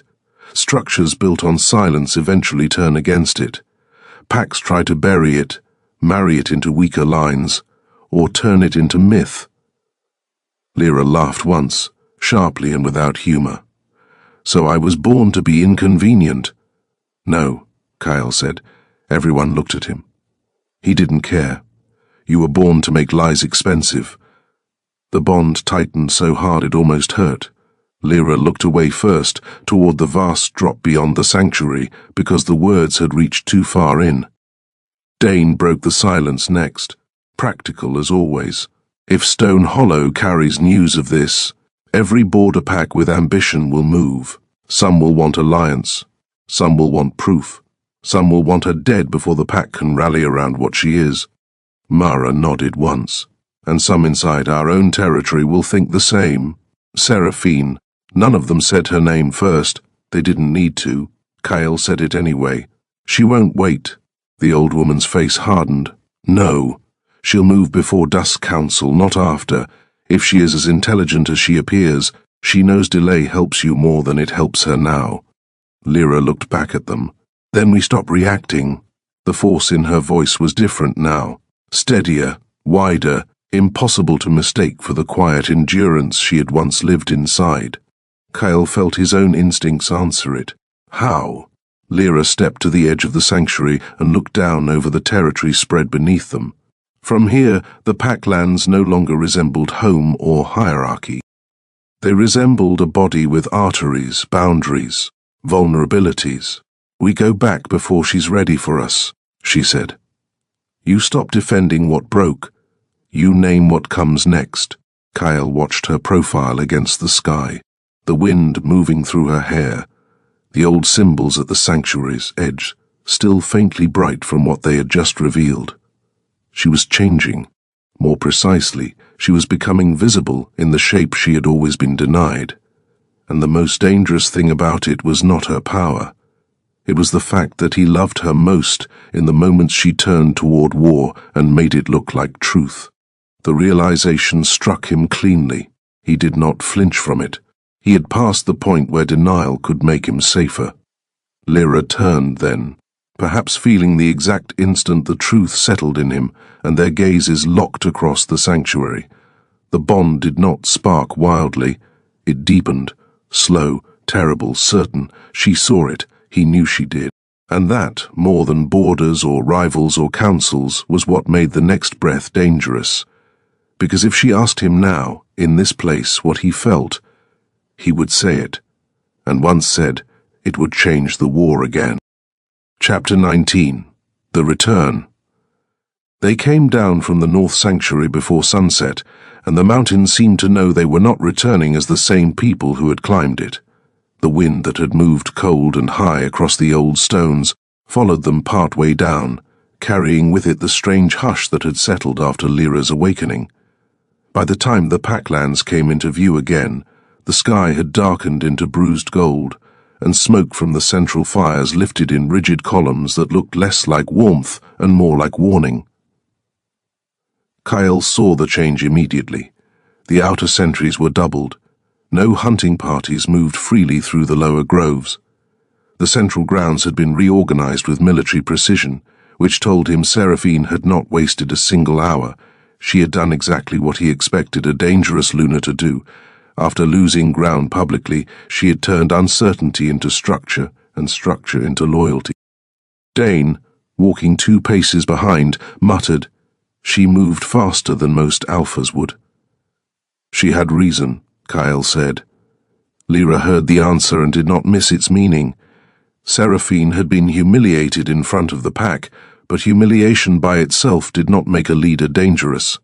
Being underestimated did, and Kyle had no intention of pretending the woman he had marked was foolish enough to break under pressure. As they crossed the lower ridge into full view of the central grounds, the first horn sounded. One note, long and hard. Every wolf on the grounds turned. The sight of Kyle returning with Lyra at his side struck the territory like a stone dropped into still water. The reaction spread in visible rings, warriors straightening, elders rising, younger wolves going very still as instinct warred with discipline. Seraphine stood at the center of the council ring, exactly where Kyle knew she would be, lit by firelight and shadow, the mark at her throat no longer a fresh wound, but a public weapon sharpened by use. She did not look relieved to see him. She looked prepared. That was worse. Kyle did not slow. Lyra matched him stride for stride, and that alone shifted the shape of the return. She was no longer following him into the center of danger. She was entering it beside him. The pack felt that. Seraphine felt it too. When they reached the council ring, she spoke before any elder could claim the moment. "You left as Alpha," she said, her voice carrying across the full grounds with polished control. "You return with a rival claim at your side, and an entire territory forced to wait while enemies scent weakness at our borders. Tell me, Kyle, should they call that leadership or obsession?" The question landed exactly as she intended. It offered the pack a safer interpretation for what they had seen and what they feared. If Kyle could be framed as unstable, then the structure could still be saved by removing his judgment from the center of it. Seraphine wasn't trying to win him back anymore. She was trying to win the pack. Kyle stepped into the ring without breaking eye contact. "Call it truth, and you save us time." A murmur moved through the assembled wolves, quickly suppressed. Seraphine's lips curved faintly, though there was no softness in it.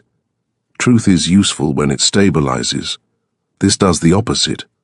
Lyra's power stirred before she spoke, a subtle pressure beneath the skin of the grounds, as though the territory itself had become more attentive since the sanctuary named what she was. "This was unstable before I ever said a word," she said. "You're asking everyone here to blame the fracture on the person who finally stood where you could see it." The words did more than answer Seraphine. They moved through the pack with the force of recognition, because enough wolves had already begun to suspect the same thing and had lacked only the courage, or the permission, to hear it said aloud. Seraphine turned her gaze on Lyra fully now. "You speak like someone who has already decided she belongs in the center of this." Lyra did not retreat from the challenge. "I speak like someone who spent too long being forced to live at the edge of it, that hit harder than a threat would have." Kyle felt it in the bond and in the pack around them, where silence tightened instead of loosening. Wolves understood rank. They understood public claim. What they rarely understood until it stood before them was the accumulated violence of being unseen. Seraphine saw that shift and changed tactics at once. "Then let us stop speaking like this is personal," she said, turning to the council and the gathered warriors. "The matter before the pack is simple. The Alpha King publicly marked a Luna to secure alliance and continuity. He then abandoned the Luna on the same night to pursue an awakened witness blood bond whose existence threatens law, succession, and border stability. This is no longer about hurt feelings, it is about whether the throne remains coherent." The grounds drew inward around the phrasing. She was good. Kyle had always known she was good. She had taken pain and stripped it into legal consequence, taken intimacy and turned it into a structural threat. It was exactly what a ruler built for continuity would do. And if Kyle answered her on those terms alone, Lyra would lose something all over again. He stepped forward. "Then speak the whole truth. I marked you to hold the pack together because I believed I could survive the cost of that choice. I was wrong." An elder to the left of the fire visibly winced, because Kyle's honesty had moved beyond strategic and entered sacrificial. Alpha law survived on image as much as force. Every public admission became a lever enemies could later use. Kyle kept going. I did not return for Lyra because desire clouded me. I returned because the bond I ignored did not vanish when I chose to ignore it. It sharpened. It exposed everything I had buried beneath duty. Seraphine's composure finally cracked by a degree. And the pack is supposed to admire that? No, he said. The pack is supposed to survive me telling the truth before lies become law. That changed the energy again. Lyra could feel it everywhere now, in the ground, in the listening silence of the trees, in the sharpened attention of wolves who were no longer merely watching a dispute between an alpha and his Luna. They were watching the structure beneath their own lives being questioned aloud. And because her power had awakened in witness rather than concealment, the truth in the clearing did not simply land. It resonated. Several torches around the outer ring bent toward the center at the same time, their flames leaning as though the air itself had tilted. It lasted only a second, perhaps less, but every wolf saw it. Seraphine did too. Her gaze sharpened into something that no longer even tried to hide threat. "You brought that back here," she said to Kyle. Lyra answered before he could. "I came back because I refused to spend my life being named the problem, while everyone else builds around the lie." That landed with the full force of what she had become. Even Kyle felt it as impact, because now the pack was no longer merely hearing Lyra. They were beginning to orient around her, and orientation was the first step to allegiance. Seraphine saw it, Kyle saw her see it, and in the split second after that recognition passed, he knew her counterstrike was coming before she spoke. She turned to the council and said, "Then invoke the old safeguard." The grounds froze. Kyle's attention sharpened instantly. No, Seraphine did not look at him. The witness blood has awakened inside an unstable bond and a fractured throne. The old safeguard exists for exactly this reason. The eldest councilwoman went pale in a way Kyle had not thought possible for her. Dane swore under his breath. Mara's hand drifted to the hilt at her side. Lyra looked from face to face and understood only one thing at once. Everyone else knew what the safeguard was, and none of them liked it. "What safeguard?" she asked. No one answered quickly enough. Seraphine did. "The severance trial." The words entered the clearing like winter. Lyra held still, but the bond jolted so sharply through Kyle that he felt it physically in his chest. The old woman stepped forward at last, voice hard with age and anger. "That law hasn't been invoked in generations." "It exists," Seraphine said, "and it exists because witness blood tied to divided rule can destabilize entire territories. If the bond cannot be resolved politically, it is put to trial before old law. If it survives, the territory adapts. If it fails, the threat is removed." Kyle stepped forward so fast the council ring itself recoiled from the force of his presence. "You speak of her as if she were livestock brought to weighing." Seraphine's eyes locked on his. "I speak of her as if she were powerful enough to demand law instead of sentiment." The answer was clever enough to cut, because it gave Lyra importance while still trying to place her beneath structure. Kyle would have destroyed the idea there and then if the old woman had not spoken first. The severance trial requires consent of the Alpha, the Luna, the witness blood, and the council. Relief tried to move through Kyle. Then Seraphine said, "Then let her refuse it in front of the pack. Let everyone hear that she would rather leave this territory unstable than submit the bond to law." The trap closed with perfect elegance. If Lyra refused publicly, Seraphine could frame her as selfish power refusing accountability. If Lyra accepted, she entered a trial designed by old law to test whether the bond should survive at all. Kyle felt the shape of the trap in the bond before Lyra said anything. He turned slightly toward her, his voice low enough that only she heard. "You say no. I will carry the rest." Her gaze lifted to his, and the force of what he found there nearly undid him. She was not afraid of the trial itself.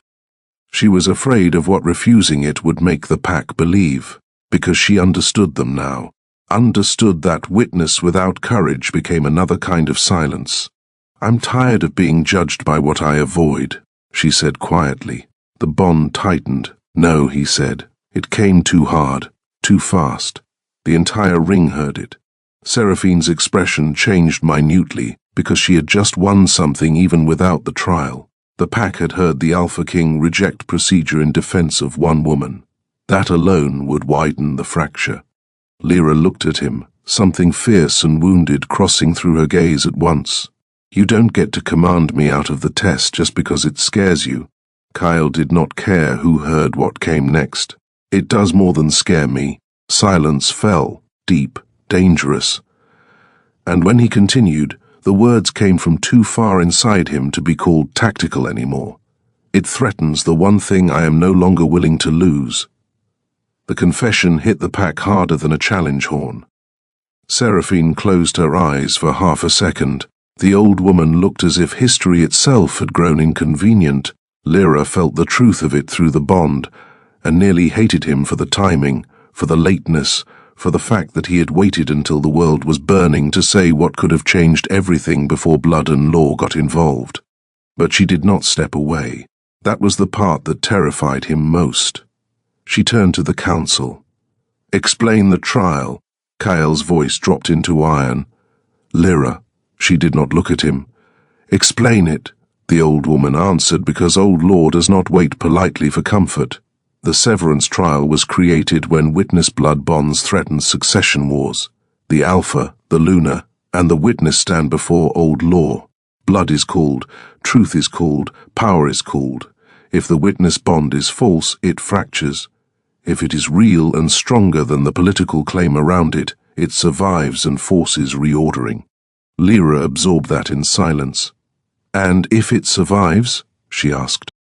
The old woman's face hardened. "Then the pack cannot pretend it is anything else." Kyle knew what she was asking without needing it named. "And if it failed?" The old woman met her gaze directly. "Then the damage may break more than the bond." There it was. The cruelty beneath ritual. Old law did not merely observe truth. It extracted cost for daring to bring truth into power's center.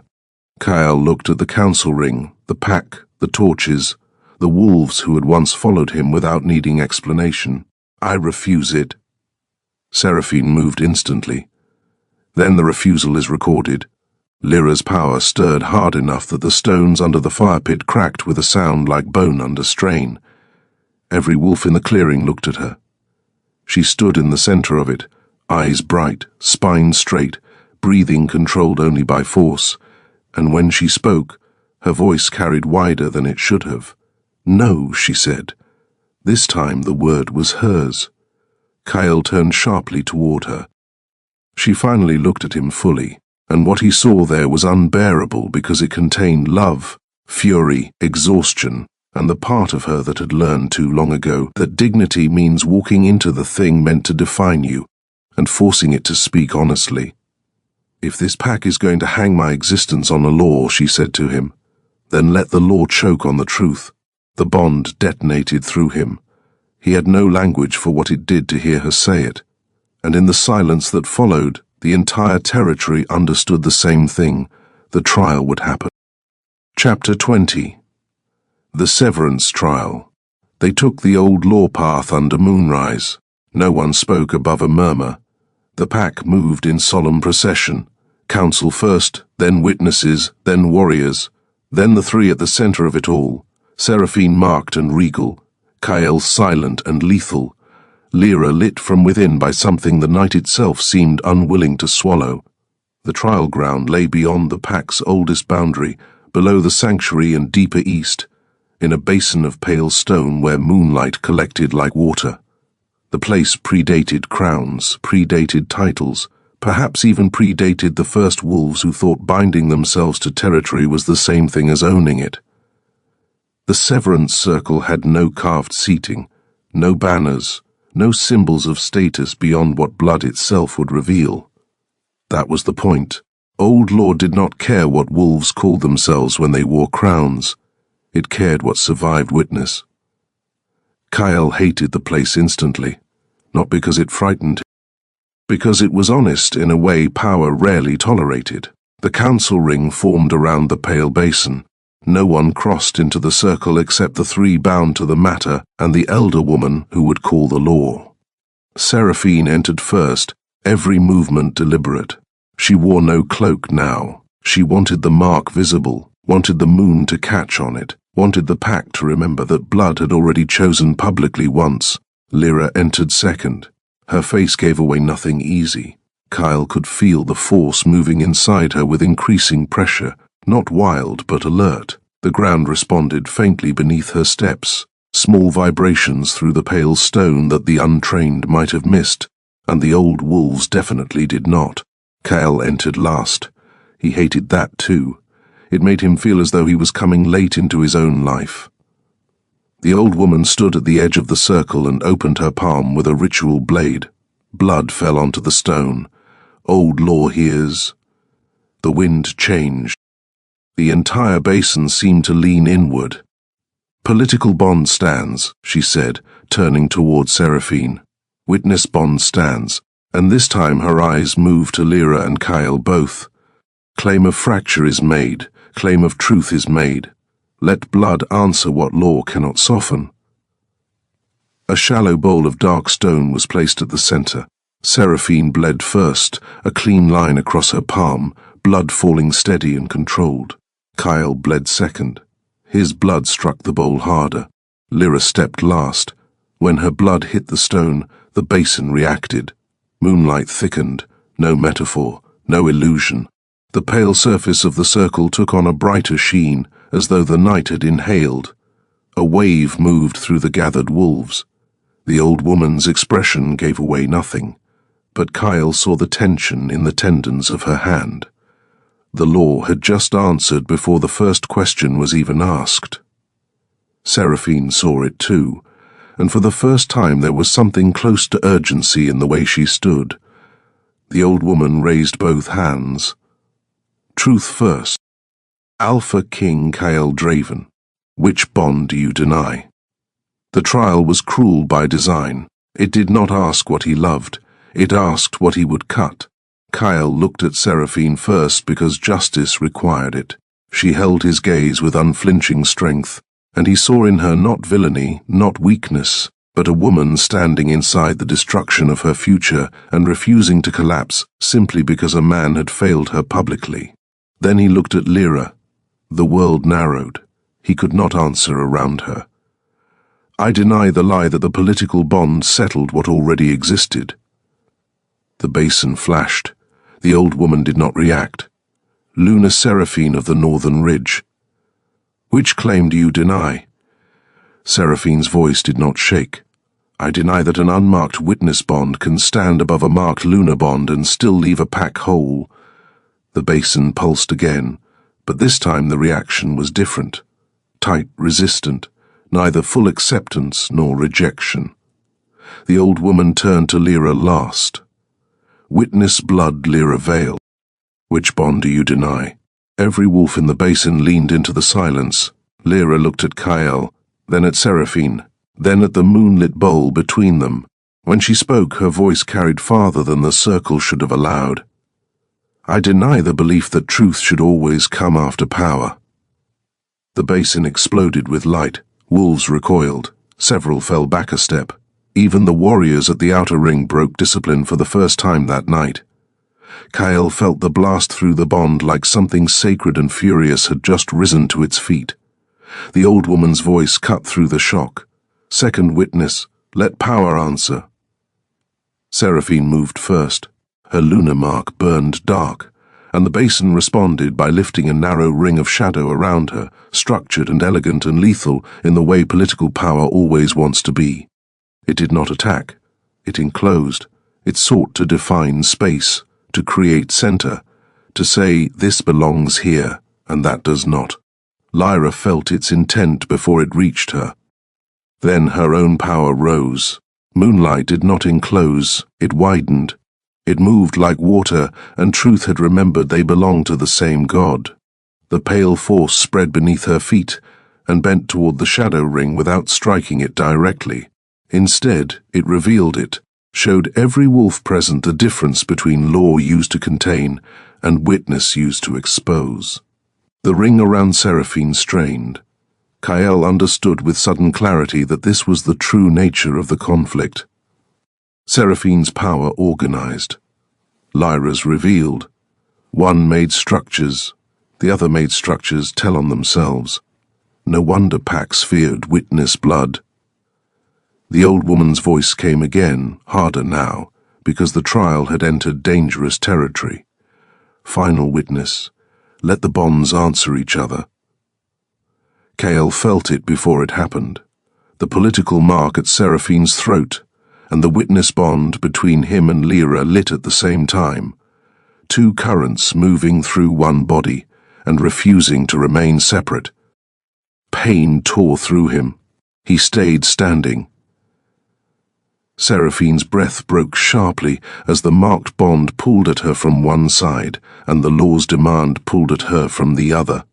Lyra swayed once, and Kyle moved instinctively, but the old woman shouted, "Do not touch her!" He stopped by violence to himself. The bond between him and Lyra surged, and this time the basin did not merely reflect it, it recognized it. Moonlight struck upward in a narrow column that surrounded them both, not touching, not claiming, but holding them in witness no law could reduce. Seraphine cried out then, the first real sound of pain she had made all night, because the truth had finally become unbearable. The marked political bond existed, but it did not sit at the center of him. The witness bond did. The basin answered. The shadow ring around Seraphine cracked, not vanished, cracked. The sound ran through the basin like old law itself splitting open. The old woman's voice carried over the shock. The witness bond stands. No one in the pack would ever forget that sentence. Kyle felt the moment it became history. But the trial was not finished, because old law did not reveal truth without extracting cost. The basin flashed again, harder this time, and the force hit Lyra directly. She dropped to one knee. Kyle broke the rule instantly and crossed to her. The old woman shouted something, but he did not hear it. He was already there, already catching her before the second strike of power could drive her fully down. Moonlight burned across his skin the moment he touched her. Pain flashed through him, sharp enough to blind, but he did not let go. Lyra looked up at him, stunned and furious all at once. "You idiot!" He would have laughed if terror had not hollowed him out. Later, the basin roared. The old woman's voice cut through it again, no longer ceremonial now, but alarmed. "If you remain inside the final witness together, old law will bind what it has recognized." Kyle looked at Lyra. She understood at once. So did Seraphine. The final witness was no longer a test. It was a threshold. If he stayed holding Lyra inside the law's answer, the bond would not remain theoretical or hidden or even deniable. Old law would mark its own recognition across the territory, and there would be no political way to contain the fallout. War then, total, immediate. Lyra knew it, and because she knew it, because even now she was still trying to save him from the scale of what choosing her would cost, she said, "Let go." The bond between them tightened so violently it hurt to breathe. Kyle looked at her face, lit by moonlight and pain and witness, and all the things he had missed until it was nearly too late. He had spent too long choosing around the truth. He was done. No. The word came out like a vow. He held her tighter. The basin answered. Moonlight crashed upward in a blinding ring that swept across the entire trial ground, forcing every wolf present to their knees, except the three standing inside its center. Seraphine stared at them with devastation too controlled to be called collapse. The old woman closed her eyes as though she had just watched history abandon comfort and choose truth instead. And the law marked them. Not on skin, worse, across witness. Every wolf in the basin felt it. The Alpha King belonged first to the bond he had denied. The territory knew, the law knew, The pack knew. There would be no taking it back now. Chapter 21. After the law. The trial ground never recovered its old silence. Even after the moonlight dimmed and the basin went dark, the place remained altered, as though old law had made a decision, and the stone itself would not forgive being used again for smaller matters. Lyra was still in Kyle's arms when the final light faded. She realized it first, then the entire pack did, and because what had just happened was too large to fit into embarrassment, too public to be folded back into modesty, too sacred to be treated like accident, no one looked away. Kyle lowered her carefully to her feet, but did not step back immediately. The bond between them no longer felt like pain wrapped around denial. It felt like a living thing given shape. Lyra lifted her gaze to him, and for one long, brutal, private second the pack disappeared. "Do you understand what you've done?" she asked. He held her eyes. "Yes." "You destroyed the last clean way out." "Yes." Her breath caught, and he knew she had wanted him to hesitate. He couldn't. Not anymore. Seraphine stepped forward before the moment could become something smaller. Her face had regained its composure, but the cost of doing so was visible now. Her voice, when it came, had sharpened into something terrible in its grace. "Then let the pack hear it clearly," she said.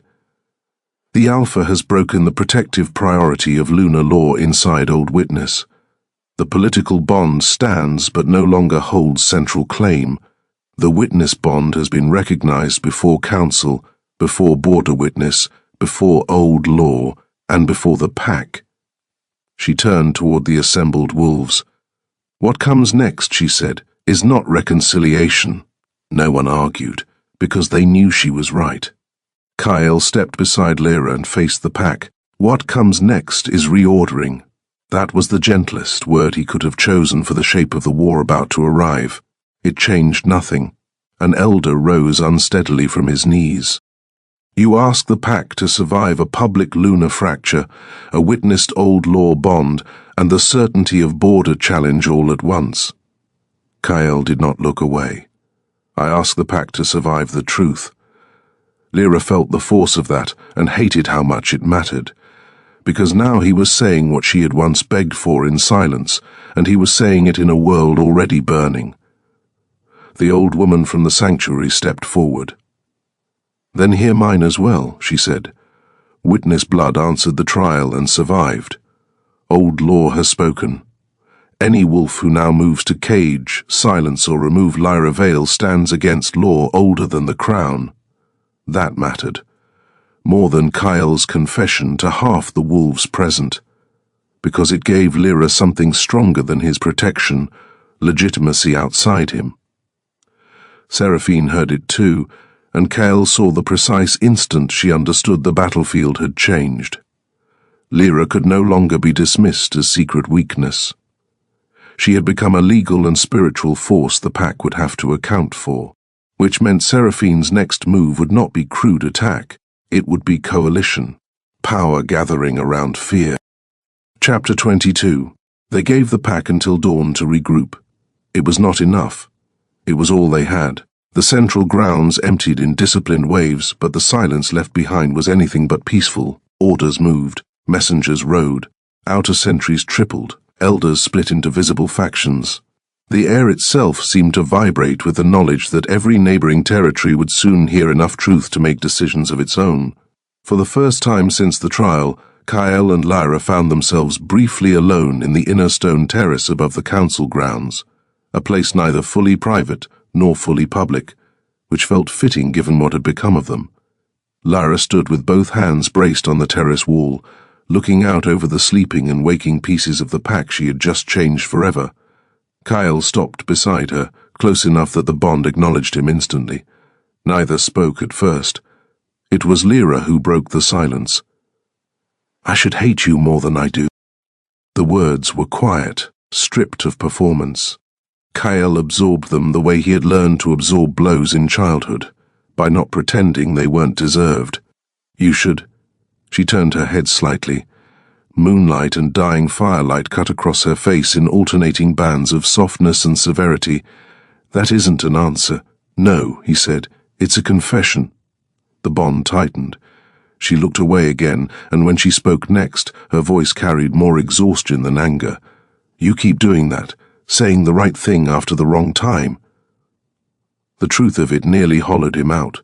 He stepped closer, but not enough to crowd. "Then let me say this without pretending timing saves me. I loved you before I understood it. I understood it after I had already done the one thing that could make hearing it useless." The words landed between them with enough weight to bruise. Lyra closed her eyes once.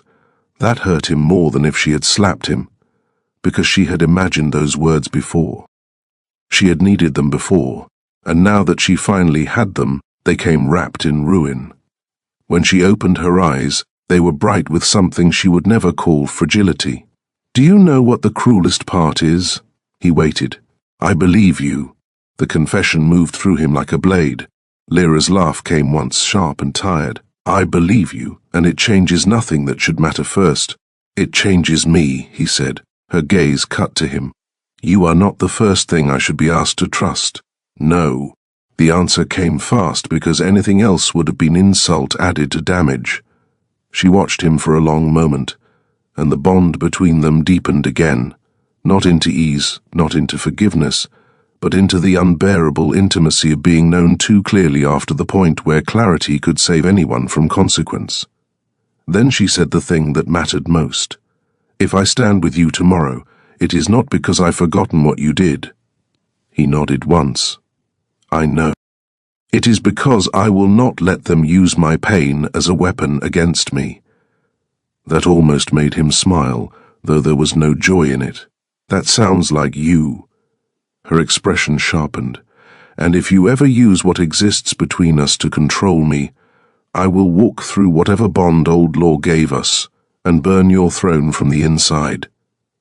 At last something fierce and terrible inside him answered with recognition so complete it felt like devotion. "That," he said quietly, "also sounds like you." The bond tightened, and for the first time since the marking, Lyra's mouth almost curved for real. Almost. It was enough. Below them a horn sounded once, short, urgent, no more private moments. Dawn had finished its work. Chapter 23. By sunrise, the territory had chosen motion over denial, not resolution. That was too much to hope for in a single night. But the shape of the future had become visible, and once visible, it could not be forced small again. Seraphine stood before the Eastern warriors with a cluster of elders and border captains around her, already rebuilding legitimacy through military clarity and public competence. She had lost central claim over Kyle's deepest bond, but she had not lost intelligence, ambition, or the ability to make fear loyal. Kyle saw at once that she was becoming something even more dangerous than a rejected Luna. She was becoming a rival power center, and Lyra saw it too. Across the central grounds, the old sanctuary elder stood with several wolves who had witnessed the law's recognition, their posture uncertain but fixed in her direction. No one called them followers yet. That word would come later, after enough days and enough decisions.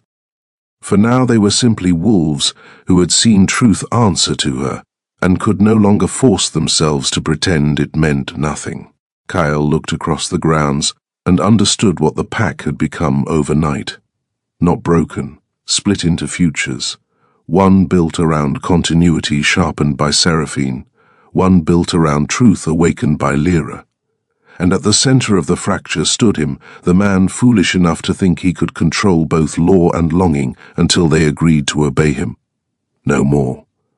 He walked into the center of the grounds and let both sides watch him choose how to stand. Not with Seraphine, not in front of Lyra, between neither and both. When he spoke, he made sure the entire territory heard. From this dawn forward, he said, the pack does not bury truth for the sake of image. Lunar law remains standing. Border alliances remain under review. Witness law stands recognized. No wolf raises hand, fang, or order against Lyra Vale under pain of crown judgment. That was the public law. Then he continued, "And no wolf mistakes that protection for ownership. She stands by her own right." That changed everything again, because it gave Lyra legitimacy without swallowing her into his power. She felt it through the bond immediately. Felt, too, how difficult it had been for him to understand that love offered as possession would only repeat the first violence. Seraphine heard it and inclined her head once, a movement so small only the most attentive wolves would read its meaning. She had lost one battle. She had no intention of losing the whole war. If Lyra now stood with legal protection and awakened power, Seraphine would adapt by becoming the champion of order itself. Kyle almost admired her for that. Almost. Lyra stepped into the light then, not because he had asked her to and not because the pack was ready, because she was. The grounds shifted around the simple fact of her movement. She looked first at the wolves who feared her, then at the wolves who were already half prepared to make her symbol, and finally at Kyle. Her voice, when it came, carried farther than it should have needed to. "I will not be your miracle," she said. That cut off the dangerous hope rising in some faces. "I will not be your excuse either," she continued. "I am not here to make this pack feel chosen by the moon. I am here because silence failed, and because every structure built on silence eventually breaks." The words moved through them all. Even Seraphine listened. Especially Seraphine. Lyra's gaze shifted across the gathered wolves, and the force within her answered the truth she was speaking, subtle enough not to frighten, clear enough that no one could doubt it. The morning light brightened around the central stones, not unnaturally, but with the unmistakable sense that the territory itself had leaned into here. "If you stand with me," she said, "then stand with truth when it costs you something. If you stand against me, do it openly. I am done living inside other people's shadows." That was the moment the pack stopped seeing her as aftermath. She became future, not settled future, not safe future, but real enough to choose. A warrior from the Eastern Ring stepped forward first and bent his head, not deeply enough to kneel, not lightly enough to be casual. A second wolf followed, then a third. It was not mass allegiance. It was something more dangerous to the old order. It was the beginning of one. Seraphine watched all of it with eyes that had gone very still. When she finally spoke, it was not to Kyle, it was to Lyra. "Then let us be honest with each other," she said. "This does not end with law. It begins there." Lyra held her gaze without flinching. "I know." No pretense remained between them now, no polite fiction that this could be healed into simplicity. Seraphine would not fade into a discarded rival, and Lyra would not retreat into chosen silence. They had both stepped too far into themselves for that. Kyle saw it and understood that the future would not be built by romance alone. It would be built by war, law, power, and the question of whether love was strong enough to survive being made public before it had ever been allowed to grow safely in private. The bond between him and Lyra tightened, steady, no longer pleading, no longer denied. It carried no promise of ease, only truth. He looked at her across the grounds, across wolves and law and dawn and consequences, and this time he did not look away. She didn't either. That mattered more than any vow he could have made.